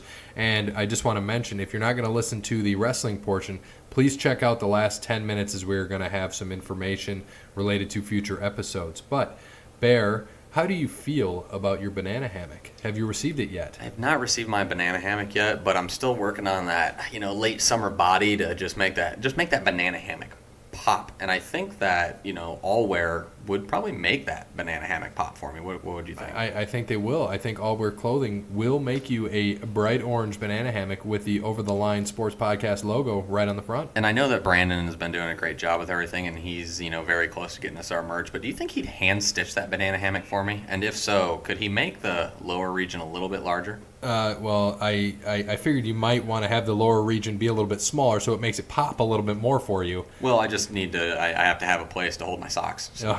Well, that's pretty good. I enjoy that. And All Wear Clothing, Brandon here in White House, allwearclothing.com, is going to have our merchandise for us in September. We are going to have some stuff. We are going to have the Over the Line Sports Podcast merchandise, hats, shirts, hoodies, whatever you can think of, they will have it. They will also make stuff for your business, for you personally. Just check them out, allwearclothing.com. Get their contact information from the website. Reach out to Brandon. He is closed on, I believe, Sunday and Mondays, but he is open the rest of the week, Tuesday to Saturday. So check him out. Usually opens at 10 o'clock. And just remember, it's not me. This is a different Brandon. Yeah, so. We know you do not own a business. The only thing you could hand stitch together is a turkey club. Yeah, absolutely. That is pretty true. And also, All Wear Clothing also does the merchandise for our schools, our local schools, and some of the children's activities and sports Our in the alma area. mater. Our alma mater. Hey, Dub. Yeah, speaking of that, high school football starting back this Friday. St. Francis against Anthony Wayne. Where at? Anthony Wayne. Is that Anthony Wayne? Yeah. Might have to come down here Friday. This is in like 3 days from now, Friday? 3 days from now, Friday.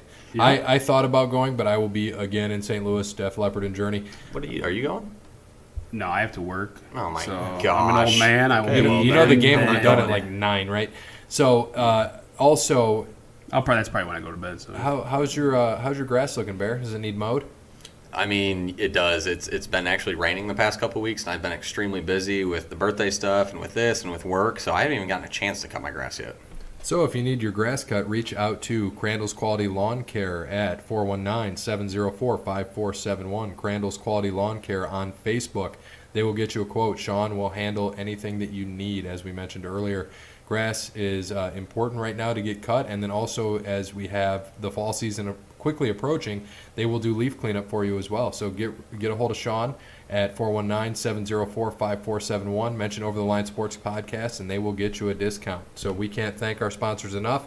All Wear Clothing and Crandall's Quality Lawn Care. And one more thing, thank you to Wes Anderson again for Moments in Time.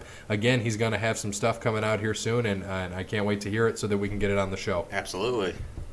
All right, so NXT was this past weekend on Saturday, Brooklyn 4. So I just want to throw out there that Mauro Ranallo is perfect for NXT. If you haven't listened to him much announce, I think he is the best announcer they have right now, but he's on NXT, which fits him pretty well. Yeah, I listened to him, I think, when he did Strikeforce for Showtime all the time with MMA, and I always loved Mauro. Yes, and he called the McGregor and Mayweather fight, too, if you remember that. So just to go over that card, so Undisputed Era beat Mustache Mountain, Bear, since you don't watch NXT too much for the tag titles. They retain. Amazing match to start the show. Undisputed Era, they're a great tag team. They just always know what each other will do. Kyle O'Reilly and Roderick Strong, they complement each other well. The Revival, who is now in WWE on the main roster, they set the bar high for tag teams in NXT, but these guys do have the it factor. So people don't realize also that Tyler Bate, who is with Mustache Mountain, is only 21. So he's going to be around a while. He's a fast-paced wrestler, and he's fun to watch. And then Trent Seven, the other wrestler there from Mustache Mountain, he's good as well, and he's great at selling a story. The next one, Velveteen Dream beat EC3. So this match was kind of what I expected. And by the way, I talked to Bear about this. His pants, did you see his pants? They said, no. Call me up, Vince. So yes. You take that two ways to either call him up to the main roster or call him up. So just because of what his character portrays. So this match was more ground and pound than anything else, than it was high style. EC3 won't be flying around too much in any of these matches, and Velveteen pretty much carried this match, and it was great. It was great at engaging the crowd. Velveteen is very good at that. He did an awesome DDT on the steel step, so check that out if you haven't already. My match that I personally liked watching the most is Ricochet and Adam Cole. So Ricochet we've talked about in the past. If you haven't seen him do anything, check him out in Lucha Underground and NXT, some of the things that he pulls off. And he pulled off him and Adam Cole, who Adam Cole models himself pretty much after Shawn Michaels. What they pulled off, and Brandon, I don't think you've seen this, is the greatest super kick I have ever seen. So he was doing a backflip off the ropes, Ricochet was, and Adam Cole caught him midair with a super kick. So just the precision and timing that you need for that is all skill. So what those guys pulled off was amazing. So the whole premise behind this match was about Ricochet and if he's on Adam Cole's level. So he's big on high flying, high difficulty moves. He's crazy. And if you've not seen any of this, like we mentioned, check out that match. It tells you how skilled these men are and the precision and timing of everything. They are very opposite when it comes to wrestling styles, but they complement each other very well. Next was Kairi Sane and Shayna Baszler. So for the NXT Women's title, which was also a rematch of the final of the Mae Young Classic, which Kairi won. And same result, she wins. It was a rubber match actually for them, and she took the title. Kairi sold a knee injury pretty well, made it look like she was the underdog coming back and winning. Finish was good for both women, as nobody lost from this. And there was a couple insane elbows, as she calls them. It's a flying elbow, but it's called the insane elbow. And so Shayna went for her finishing move, which is the Karafuda clutch. Think Samoa Joe and the Coquina clutch. And Kairi used this leverage for a pin, which was pretty neat to see. Check that out. And then last was the main event. It was 33 minutes long. Tommaso Ciampa and Johnny Gargano. So they have fought several times. This was a last man standing match, and he won to retain the NXT Championship. We've seen this many times. Same thing. Just it's like they renamed the match, and it ends up being the same stuff. But amazing match to watch. Very fun to see. And it was supposed to be a triple threat match.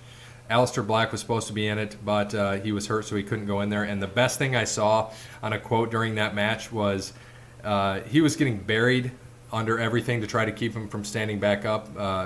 Tommaso was burying Johnny Gargano, and he put everything inside on him. And the quote of the night was, "Ciampa is burying Johnny Gargano's career," which I love to hear. I laughed a lot at that. So Ciampa, but how this match ended, he was cuffed to the stage, and eventually Gargano super kicks him several times, exposes his knee, and hits Ciampa in the head with a running knee. And then what happened from there, he fell over some stuff and then lands on the table, rolled off. And I think the match, I don't know if it was supposed to end this way or how it was. Triple H kind of said that he got hurt. Gargano did. It seems legit that he dislocated his knee, but we're not sure. So this is according to Triple H on a call, but we'll see what happens. If you haven't seen this event, check it out. NXT, some great guys there. As we've said before, Ricochet, fun to watch. Velveteen Dream, fun to watch. Adam Cole, all these guys. So check them out. So I know you guys didn't really see it, so this was all my plug on the NXT TakeOver. Is Adam Cole related to Michael Cole? No. Oh, okay. And so let's just quickly get into our SummerSlam recap. So if you remember our picks from last week, Jason, I went 9-4 on my picks, and 2 of those losses were AJ Styles and the Bludgeon Brothers, who did retain their titles, but they lost because of disqualification. And I think Brandon was 6-7. Is that right?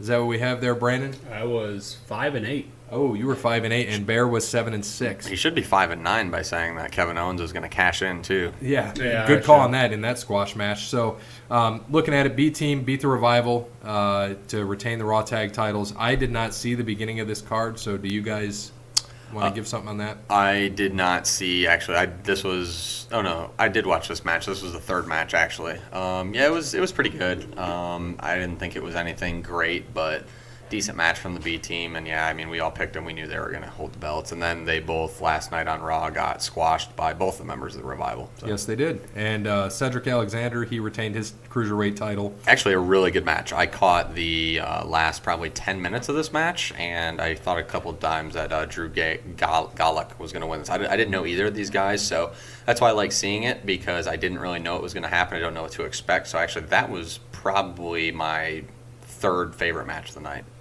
And then next we had, Rusev and Lana. They lost to That was the first match, yeah. Andrade. Did not Almas see that, and- so...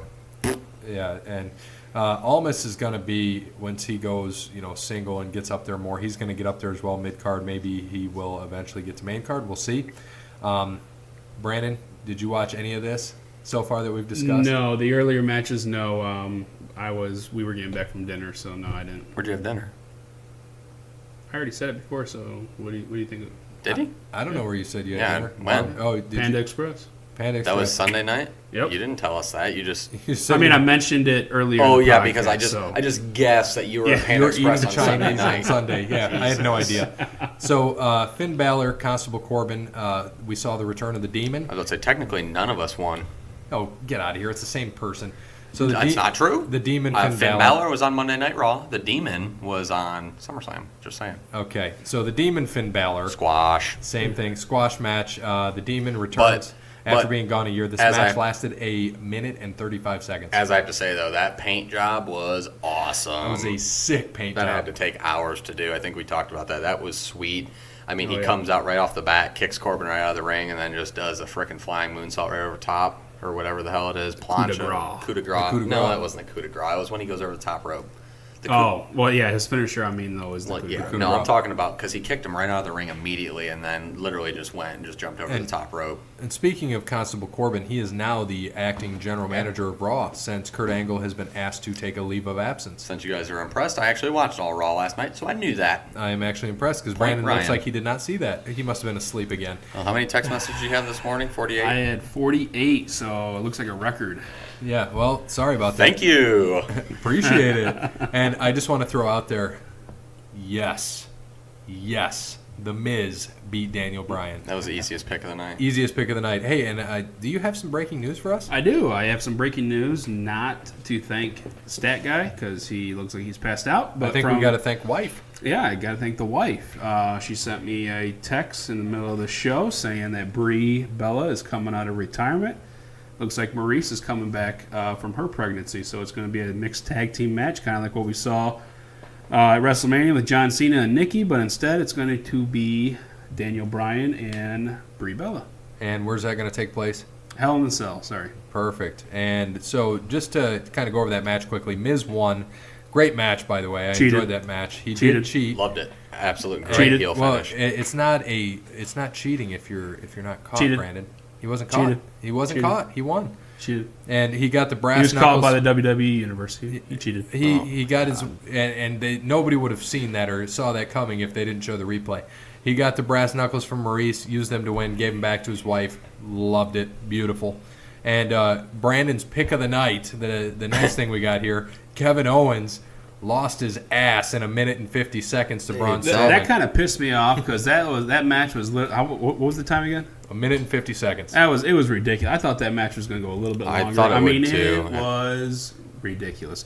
But I love Braun Strowman. I love the running, shoulder block where everybody goes flying. I mean, Kevin Owens sold that perfectly, and it was awesome. On the floor, and then he took the choke slam on the steel garter there on the ramp. That looked like it hurt. Yes, he did take that. So next Prediction: Braun will have the title before the end of the year. Ooh, that's a good prediction. We'll see. After last night, we saw the Shield reunite and kind of take out Braun. I think they After he cashed in. Yes. But they never rang the bell, as Michael Cole said 600 times. The bell didn't ring. The bell didn't ring. This doesn't count. Like, shut up, dude. That's why I hate that guy. Michael Cole's the worst. What did he say? The bell didn't ring. Hey, do you guys remember Todd Pettengill?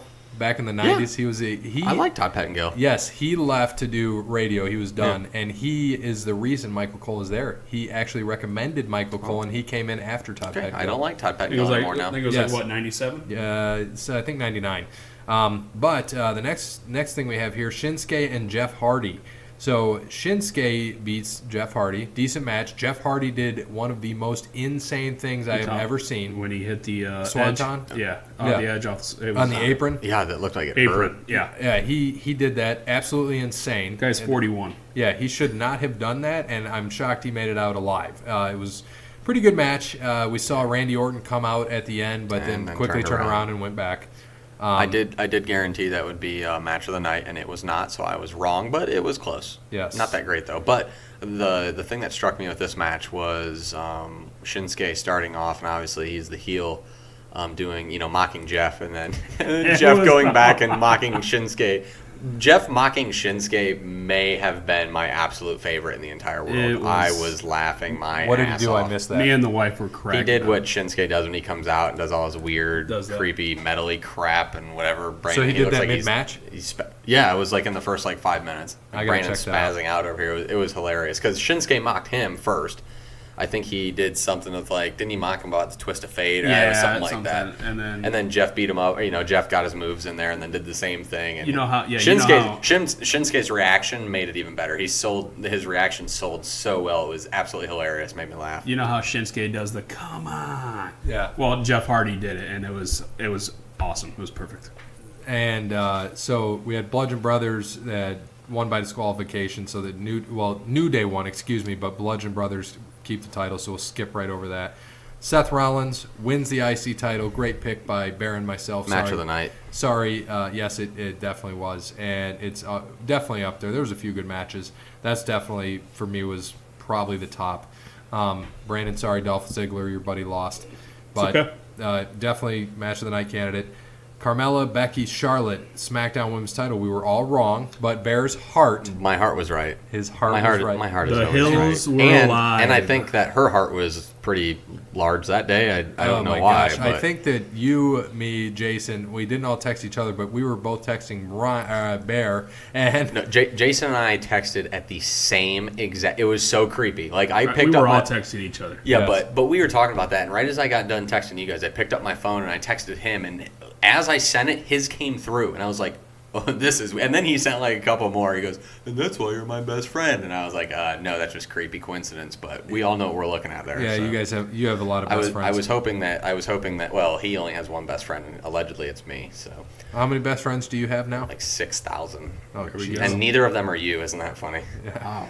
Oh, you're a nice guy. But I Thank was- you. Yeah, appreciate it. I was hoping to, I'm a happy Charlotte won, but I was hoping that she would just have kept bridging more in that match, and the camera would have stayed on that. I mean, yeah, the, and the since you're- hills were alive. And since you're speaking of this, yes, Brandon, do you want to tell us what happened and why her chest looked absolutely larger? I think. You I had mean, the not to get information. too in, what do I want to say? R. But apparently she popped and broke one of her fake implants. I think she broke both. And she, of course, needed to take time off. So that was about 2 months. That's why she was off recently. And then she came back. So apparently she got an upgrade. And, yeah. I just watched Bear take a picture and do a creepy face. Yeah, as he was doing it. It was like a what face? What? Yeah. Was it to Hot Friend? What? It was. Oh, perfect. Tell her There we we said go. hello. And You will tomorrow when she listens to this. oh, okay. I'm not going to tell her Perfect. now because that would ruin it. Hello. She's going to listen. Hello, hot friend. And hello. what was the text that she sent about Kyle Busch?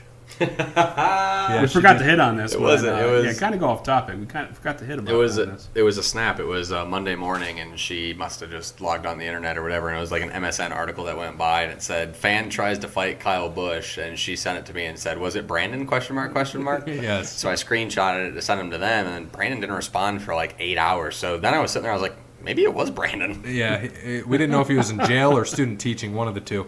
And so, good match again. The Raw Women's title was Squash number 3 of the night. squash number 3. And if you guys saw that, I thought Ronda Rousey beat Alexa Bliss for the title. I thought she legit broke Alexa's arm, but then No, I realized she Alexa's probably can- double jointed. She can do whatever to it. She's done it before, like 4 other times. So. Yeah, I've not seen that, so that was awesome to me. That match for me though, I think I love Ronda. I think the way that she handles herself, I guess. I hate her like, makeup. I just want to throw that her out. makeup Yeah, was that terrible. really weird. She did But- that at the last one too. Like the way that she says stuff, she needs to work on. She needs work. She definitely needs work. If you watched her on Raw last night, And- she's come a long way. She's come a long has. I way, didn't but like the segment. SummerSlam, The segment was odd last night, Gary. I think I told you that. No, it was Yeah, completely yeah. odd. It was so weird. I don't know why they were out there. And by the way, hey, who showed up at SummerSlam like I said she would? Maddie? That's right. Good job. So we both got one right. My heart was right, and your brain was right. So congrats. Thank you. And so Appreciate it. Appreciate it. We'll jump to the next one. Samoa Joe, AJ Styles, which to me, Oh my God, I love this match, and This I know. was match. This was I know. probably And match what of was the that, night. Bear? This Can you was- say this that was- one more This was time? not match of the night. Rollins and Ziggler's match of the Was night. for This me. this was Story story of the night. of the night. Yeah, match it was the match. awesome. The match was like I didn't think the match was good. Don't get me wrong. It was but an it AJ wasn't. Styles and Samoa Yeah. Joe. You got match. a great fight, and you got the great entertainment part of it. The story Two was different styles. The story Again. was amazing. I love the whole family. I think family angles are always great, especially since AJ's 5.3 attractiveness wife was there with their beautiful young child. So obviously, it must be another woman's kid. The wife is a good-looking lady, but after 4 kids, I mean, come on. But Bear. the whole. I want to Samoa see what your Joe- wife looks like after 4 kids. The whole, yeah, I'm not making it to 4 kids, buddy. Be lucky to make it to 1. Yeah. But the whole Samoa Joe, the whole, daddy isn't coming home. I'm gonna be your daddy. I'm the new daddy. Man, that was great. I mean, and AJ sold it great. His wife sold it great. Obviously, the kids, not selling it because she doesn't know what the hell's Did you going see the on. kid? She was about to cry. She She was was getting about- ready to hug AJ when he came Yeah, out. but he was all bloody. And so he was she all bloody. didn't- She's like, "You're bleeding," and then backed off and went to mom. Yeah, and then Yeah. they went back So- through the crowd to go back. But yeah, the story on that was great. The match is like a 2.5, 3-star match. The story was 5 stars. Yeah, all so- day, absolutely amazing. I loved it, This feud is not over. and that's why I said they ended it. So Joe won by disqualification, which thanks, I got that right.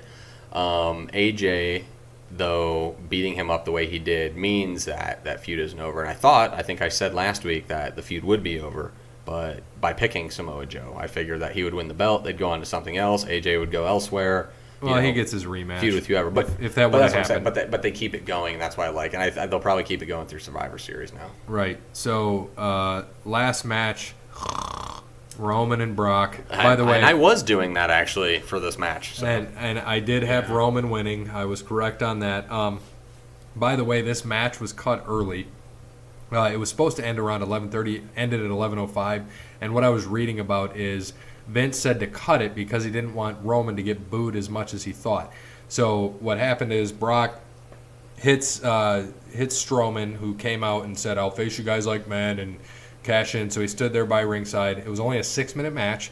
And so Braun took a beating for about a minute of it, minute and a half of it. He got an F5 outside the ring, and then he got beat with his own briefcase, and then it was thrown, to the back up the ramp. And when he came back in after Brock hit him several times with the chair. When he took the chair in the ring, I knew it was over. And you see Roman spear him. It's done. Match over. That chair Roman's came the back champ. and hit him right Right in the head. face. Yep, and Roman's a champ. You know, I saw that happening, put it on there. I'm not too happy about it, but hopefully we see something else. It's on Raw, Universal title. They say Brock's getting a rematch. We'll see what happens. I would love to see the Shield. They're eventually going to break up. I hope they somehow Roman. People hate Roman. You got to make him more of a heel. I want to see the strap go on Rollins, and kind of see what happens from there, and then he can get it to. I just have him carry it to Mania. I really thought, and I texted you last night with Braun, I really thought that was going to happen. I was like, oh, this would be perfect. They didn't do it last night. They do it tonight on Raw. They're still in Brooklyn. That's great. And then they did. I go, this is stupid. I would love to see. I think it might be like a Rollins, Ambrose, and like the triple threat again with the Shield at Mania. I'd love to see Braun against like Seth Rollins because it's David versus Goliath. We'll see what happens though as Mania comes along in April. I don't know. I kind of liked last night with Finn and Braun. Oh. I think that would be fun. Finn and Braun would be fun. I would love to see that, but we'll see over time. Do you know? Fun question for you guys. Who the current favorite is to win the Royal Rumble? Men or women? Men. Okay. And I don't think either one of you are going to get this right. So maybe that will hint at you. Bobby Lashley. Well, that was stupid.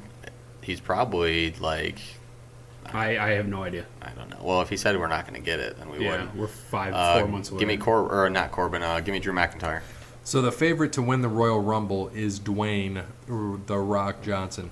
Yeah, I heard that he wants to come back, fight at 35, so we'll see. Yeah, he wants to because his last match was that kind of squash match, WrestleMania match, and he doesn't want to go out on that. He would have been happy going out with Cena, but like passing the torch, so to speak. Even though Cena had that torch for years, he kind of wants to give it to Roman. I don't think anybody would enjoy that, but he would get a good match out of it, be done, retire finally, and be good.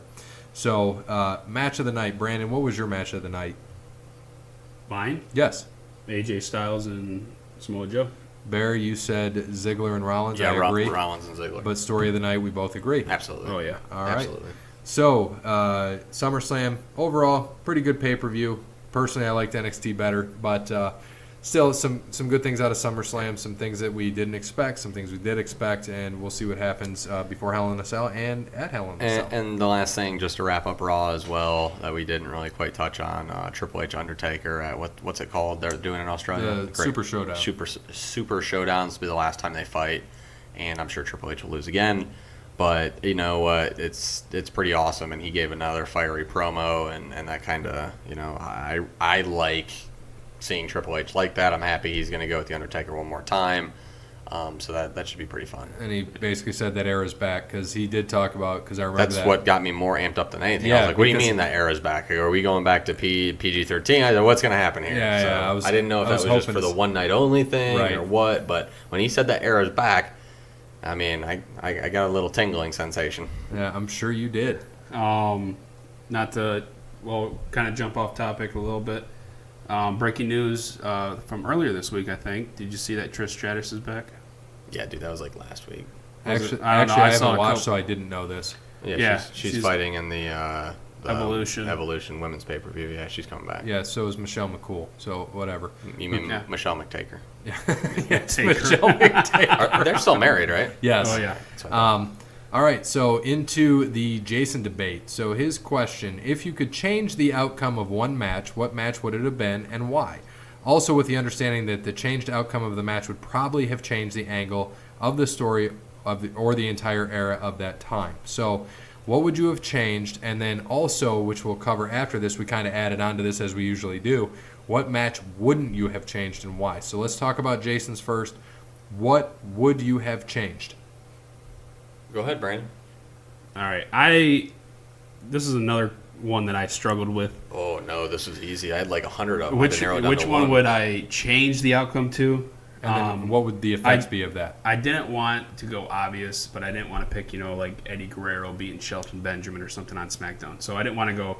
I didn't want to go too obvious, but of course, I'm going to have to. Lesnar beating the Undertaker. That's mine. Yeah, okay. That is also mine. So we're all like I three said, on the I same didn't page. want to go too obvious. So it's give, probably, no, we're all three have the same. So Yeah. give me your why, and we'll give our why. I thought it would be cool to see Taker go 25-0 or how many WrestleManias he would have. He would have been probably the only guy to do that, and I think that would have been awesome. I think you could have still had Taker win, and then Brock still would have been Brock, but obviously that didn't happen. Yeah, I agree. I don't like that. I think that Taker should have been undefeated through all. I know probably for the last 5 he wanted to lose. I heard a million times. He asked to lose to Triple H. He asked to lose to Shawn Michaels. He asked to lose to quite a few people, and it never happened. And then they loses to Brock. Brock, being the dick that he is like, hell yeah, I'm going to take that streak. I mean, and it made for a good storyline. And they're actually good friends. So, I mean, it. Yeah, and it also made for, a great merchandise probably too. Eat, sleep, conquer, repeat, right? And I have the shirt. See, from there you go. Good merchandise. Isn't that funny? I got it for free because I was at WrestleMania 30 selling merch, and it was eat, sleep, break the streak. I do have that. Yeah. Yes. Oh, and you got all those reactions. Oh, dude, The black guy with the glasses in the front row. Oh my! We got to see that. Absolutely insane. Absolutely, you could hear a pin drop in there. It was amazing. Talk about one of my greatest regrets. I wish I would have gone because I know Gary, you offered, and I should have. Because I took Dirk and Ryan. Not me. Not Yeah. you. And I took. Well, that's what I'm saying. You invited Brandon, but not me. That's quite rude. Yeah, I know. I think I did invite you, but Actually, you did invite me, and I turned you down as well because I wasn't really into it at the time, and now I wish I would have went. and the money was good too, and we got to go to WrestleMania Access, which, by the way, I got to meet Alexa Bliss that day, and she was on NXT at the time. She had blue hair. It was awesome. From Columbus, by the way. Yeah, we know. Yeah, I was. It actually she's billed from there every time she walks out to the ring. I know she is. Okay. And she is as good as she looks on TV. Yummy. So. Where's that from, Brandon? I don't know. Ace Ventura. Come on. Jeez. So I also have that, and at the time I was excited because it was a big deal. It was a huge thing. I called that Brock was going to beat Taker, and so what this made me go back to and think why I would switch that, what I would have done rather than see that. So I would have liked to see somebody like maybe Finn Balor, Demon Finn Balor, beat the Taker streak rather than that and build him up. However, what I actually would have wanted to see, that was just an idea, but the thing I would have wanted to see would have been based on, now the three of us were actually watching this together, WrestleMania 25, so we're talking 9 years ago. And I believe Jeez, it is already? Yes, Holy we were with the ex-wife and her dad. Actually, we were watching it together. I remember Brandon was saying there's no way Shawn Michaels loses, and Shawn Michaels was my favorite of all time, still is. And I said he's going to lose. That was 26, wasn't it? Yeah, that was 26 because he had to retire. So I'm sorry, 8 years ago we watched 26 together. 25, I believe we watched together somewhere else. I think that was at Zan's, We wasn't might it? have been there. Yeah, wherever Taker jumped off and killed the camera guy. Yeah, that was I 25. think that was Zan. Yeah, so that was at Zan's. 26 we watched together when... Was that the one that was 25, the one where the Hardys fought each other, right? I Matt honestly versus don't Jeff? remember. I think it is. I think they were earlier than that. If but- that guy wasn't passed out drunk, we'd have him look it up. Yes. So 26 is what we watched together. Brandon said there's no way HBK retires, and I told him he's done. I think he's going to lose, and the streak continues. So what I would change is I would have had Michaels. That was an amazing match. I would have had Michaels win at 25 and still have the match at 26, but this time, have the old Michaels come back from like the 90s and just say, look, man, you're not going to beat me. And I'll prove it to you. I'll retire if you beat me. So kind of the same standard, but it would have been different. I wanted to see HBK get a win against Taker and then retire the next year would have been awesome. I would have been okay with that. But it didn't happen that way, and that's okay. Shawn is now a respectable guy, born-again Christian, so he just said, I don't want this with Taker. So they still had a great lead up to 26, and what happened there was, Shawn said, if I can't beat you, I don't have a career. I would have liked to see it a little differently and have him actually take WrestleMania 25. So that would have been my switch. Now, going to the other side of this, what is one thing, Brandon, that you would not change and why? You can't change the Montreal screw job. And we all agree again. Oh, man. Sorry, this is where, and again, I thought about this Great too. minds all think alike, I guess. Yeah, I thought about this too, and I was like, you can't change that because that made Vince that brought him out of the booth, that made him that evil. Mr. McMahon character. That's Yeah, and that's that what I he have made, here. yeah. Made him Mr. McMahon. It created the Attitude Era. It made him. Yep. I mean, those are my notes. And that's exactly. Go ahead. Go ahead, Bear. I mean, no, it created the Attitude Era, and Mr. McMahon character is one of the best heel characters ever, if not the best in all of wrestling and, ever. Yeah. And to I'll read my notes verbatim. Gave us the Attitude Era and one of the greatest heels in Mr. McMahon and greatest feuds with McMahon and Austin later on. Yep. And just remember, Vince did not screw Brett. Brett Screwed Brett. Well, Brett did screw Brett because Brett is worthless. Yes. He shouldn't have been selfish. Should have just given up So the belt. Absolutely. So Jason, this was actually, and we added to this, of course. We all agreed twice. Yeah. And that's kind of odd that we all agreed on this, but they kind of stuck out to me, both of them. I mean, the screw job, you have to. There's just nothing else that was so pertinent to wrestling that you would change. But I did have an honorable mention on things that happened that I wouldn't change, which was, because it led into this, was honorable mention was Triple H was supposed to win King of the Ring in 1996. Yeah, and he did the curtain call. The curtain call. And since he was the only one that got punished for this, who ended up winning King of the Ring? Austin. And we saw the birth of Stone Cold Steve Austin. So Drop your, what is it, John 3:16, your Bible thumping? Yeah. Austin Yep. 3:16 says, I just whipped your ass. Michael Hayes, the best reaction ever. yes. And so again, Jason, thank you.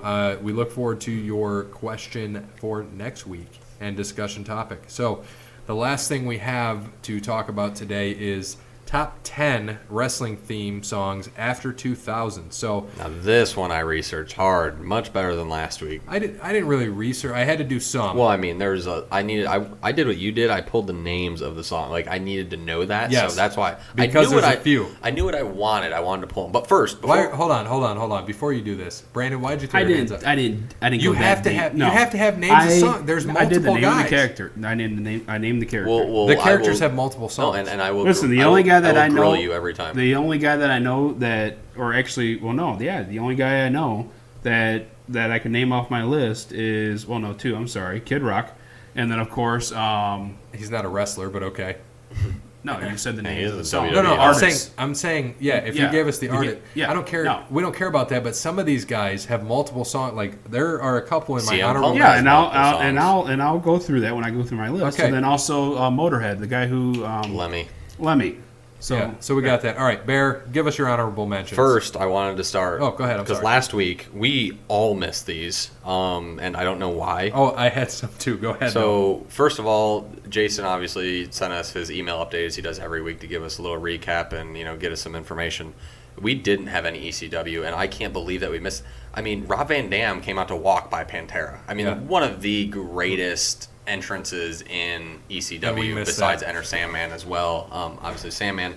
No one said Goldberg, I don't think, last week. Goldberg entrance, I mean, that's amazing. I love Goldberg's entrance. If that doesn't get you pumped up, I thought about You it. know it's it's not his entrance there. It's the knocking on the door, and it's the police escort. Right, out. so it's That- not necessarily the song; it's the it's, entrance. it's the Yeah. theme. And Well, then we said yeah. and then also, which why I don't even know, this should have been my number. I love this, and I said it earlier. I mean, LOD, what a rush! I mean, Yeah. come on, like how do we miss that? And what I missed, which would have been my top 5 had I thought about it, but I didn't. My Time. Triple H's one of his original songs, which was by the guys that sang the DX music. I love that song. didn't like I thought it that. was great. But anyway, honorable mentions. What do you got? Okay, honorable mentions for 2000s to now. Triple H's King of Kings that he has right now. Absolutely love it. I could put every single one on there of Triple H. I love Motorhead, so do that. Randy Orton Voices is an honorable mention. So this is where we're at. I mean, that is a top 10 theme, and I have him in my honorable mention. Both of those are. I didn't put them down because I was going to have too many honorable mentions, but both there. I only have 4. Eddie Guerrero's Latino Heat. Latino. Not. I This liked- was before the Lowrider and after the Radicals. But It was his I did Latino like Heat. We I Lie, loved We it. Cheat, We Steal. That was a good That one, is too. also I didn't make my honorable mention, but I did like that one. Also a favorite. And then right now, Seth Rollins, Burn It Down. Love that. Absolutely love it. Nice. Brandon? All right, so you Honorable just do mentions. Only honorable mentions. All right, so I Hear Voices, Randy Orton, So voices, yep. and then Batista. I only got 2. So. Okay. I Walk Alone. Yeah. I have a few. So I have Finn Balor currently. Okay. KO, I put him in there. John Cena, My Time Is Now, just because I'm used to it. He sings it. I have it in the honorable God, mention. that's top 10, Gary. Jesus. Oh, get out of here. And then Nexus, if you remember Nexus, We Are One. I like that. That was by 12 Stones. It was a good one. And then for my son, because he listens to this all the time, I had to throw it in there. No Way, Jose. Had to throw it in for Grayson. So, Grayson, I had you an honorable mention. Brandon, number 10. King of Kings, Motorhead. Okay, so that was my honorable mention. I like it. My number 10, which should be like up there even further, but Evolution, Line in the Sand by Motorhead. Absolutely love that. Okay. I have Randy Orton, Burning My Light by Rev Theory, which Yeah. was before Voices. Yeah, that was the first one. Number 9, Brandon. Rollin', Undertaker. At 9? Yep. Wow. That didn't even make my top 10. That's my top 3. Oh. CM Punk, This Fire Burns, Kill Switch Engage. I don't like. I do like his color. Living Color. Living sings Color. it. Sorry, Yeah. I do like that, but not even worth an honorable mention. The Kill Switch Engage one where he comes out is much more metally. That's a top 3 for me. Love it. Just because I love this. Before CM Punk had it, I love that song. Just So because do I. Living Color, a lot of people think they're a white rock band. None of those guys are white. Yeah. So is that the Addicted Personality or whatever the song Cult is? of Personality. Yeah, Cult, That's whatever. That's Yeah. the one he has now. Yeah. So you gave your number 9. Yours is that was mine. Kill Switch okay. Engage. That's, Mine is RVD, One of a Kind by Breaking Point. yeah, I like that. 8. Number 8. Latino Heat. I like it. My number 8 is Taz 13. Nice. If You Dare. Yeah, the whole thing. Number 8 for me, Taz. We agree. Look at that. I like Look it. at that. Number 7, Brandon. Triple H, the one that the DX singer sings. So that was What's- 99. like, So yeah. again, you're out of the wrong. That was the- not 99. That was He 99. used that in 2000 when he came back. He started it in 99. Okay, well he used it. Okay, well sorry. We said when it started. sorry. Clear still, rules. Still my number 7. We'll give it to you, I guess. Close enough to my 2000. my number 7 is The Miz Right Now. I Came to Play. Love it. Evolution, Line in the Sand by Motorhead. Number 6, RVD. the One of a Kind, Breaking Yeah. Point. He Yep. doesn't know ECW. So. Yeah. My number 6 is John Cena. My Time Is Now. Number 6, Seth Rollins, Second Coming, Burn It Down. What he currently has. Number 5, The CM Punk Cult Personality. Cult of whatever. Personality. My number 5 is Shane McMahon. Here Comes the Money. Ooh. My number 5 is Somebody's Gonna Get It, Mark Henry by 3-6 Mafia. Somebody's gonna get their ass kicked. I mean, you don't have Sexual Chocolate up there? No, 'Cause yeah, well that would have been 90s anyway, but I had to have that because that's one of my favorites. that was close to 2000. It was It was close. Number very 4, close. Edge, If You Can Know Me. What? If You Can Know Me, that's my number 4 is Edge Metalingus, which is the song. Gary knows what I'm talking yeah, about. it's a running joke. Okay. So Thank you. Number 4, AJ Styles, But we both had Edge, Brandon, so. Yeah, yeah. there we go. and number 4, AJ Styles for me, current song. Number 3, 3, Game by Motorhead. number 3, Taker rolling. number 3 for me, John Cena, Thuganomics. Brandon? 2, 2. Lesnar. Really? He didn't even make my top 20. It's good. I It's like good, it. but My 2. Get you going. John Cena, Basic Thuganomics. yes, my man, I like it. Number 2 for me, Triple H, The Game, Motorhead. Brandon. 1. Let's see. Hold on. We got to take a guess on this. What would he have as number 1? He just gave Roland the Undertaker. What would he have as number He 1? probably has like Natty's music now. Natty's current song. Seth Rollins. You can't see me. Basic Cena. Thuganomics. My time is now. My Time Is Now or Basic Yeah. Thuganomics? No, my time is now. All right. My number 1 is The Game, Motorhead. It's Yep. the best. My number 1 is CM Punk, Cult of Personality. Like I said, like that Yeah, before. I think Yeah, I mean, obviously we had Triple H in our top 2. That is, if that doesn't get you amped up when he comes out to that, and just how intense he is, and the water spit. I mean, he has that thing down to a science, It an is a absolute science. science, and that was amazing. Love it. So that was our stuff for this week. We're looking forward to the Jason debate next week. We're probably going to come up with another topic ourselves based on the Jason debate. And Justin's Twitter question too. We'll be looking Justin forward to on that. the Twitter. So beginning some news here. Beginning the week. This is breaking news for us. Yes, beginning the week, and maybe Brandon saw it, maybe he didn't. The week of September 10th, we will start having 2 shows a week. So one will drop on Tuesday or Wednesday, and the other will be Saturday or Sunday. So the one on Tuesday or Wednesday, we will have all sports except wrestling. We've talked to some of our listeners. Some really like wrestling, some really like sports. There's very few that like both, like ourselves, so we are going to split the shows. And I am so very sorry that you don't like wrestling, but Yeah. But it's okay. So the one show will be Yeah. all sports except wrestling, and then we will have a topic to end the show each week about sports. The first one for us is going to be, for us, the greatest moment that happened in sports and what we perceive was the greatest thing for us, and also the worst thing that happened in sports. We are excluding deaths in this, so Dale Earnhardt dying cannot be the worst moment in sports for you, Brandon. I'm Could be. sorry. It can't be. Why not? Well, it could be not the death. I mean, we got to exclude the death, but maybe the... Why? That's a terrible moment. It is, but I mean, that's kind of it's one of those not. obvious It's not. things. It's not my choice, but it is Yes. up there. So we won't have that. So and then episode 9 will drop on the 11th or 12th, and the topic will have what we just mentioned, and then episode 10, which will drop that weekend, will be all wrestling specific, and we'll have the Jason debate, which will move to this show. So on the 15th or 16th, we'll have that, and we'll have other wrestling topics as well. So what our first thing is going to be is similar to the sports. We're going to talk about what was the greatest moment for us in wrestling, and what was the crushing moment in wrestling for us. So we will have that as well. And again, we are not going to talk about death. So Eddie Guerrero's death cannot be your worst thing to happen in pro wrestling. So that is it for today. We want to, as always, thank Wes Anderson for Moments in Time, which will play off of the show. We also want to thank Crandall's Quality Lawn Care. Give them a call, 419-704-5471, and also All Wear Clothing at allwearclothing.com. Thank you again to our sponsors. You guys got anything else for us today? Just reach out to us on Twitter at OTL Sports Pod and on Facebook, Over the Line Sports Podcast. Obviously, we're on Spotify now, so you can listen there. You can still listen on Podbean, still comment on Podbean if you'd like. I don't know. Is there a spot to comment on Spotify? No. Okay. But we can check our statistics on Spotify. We now have, I found this funny, we have listeners in Sweden, but Spotify, I believe, is based in Sweden, so I think that was our listens. So still counts for me. I don't care. And Listeners are listeners. By the way, we are in 15 states. 15 states. Thank you to all the listeners Only out there. 35 more to go. Yeah, Nevada, Yeah. Oregon, California, all those out there. We got Michigan, Illinois. We got Maryland, actually, Pennsylvania.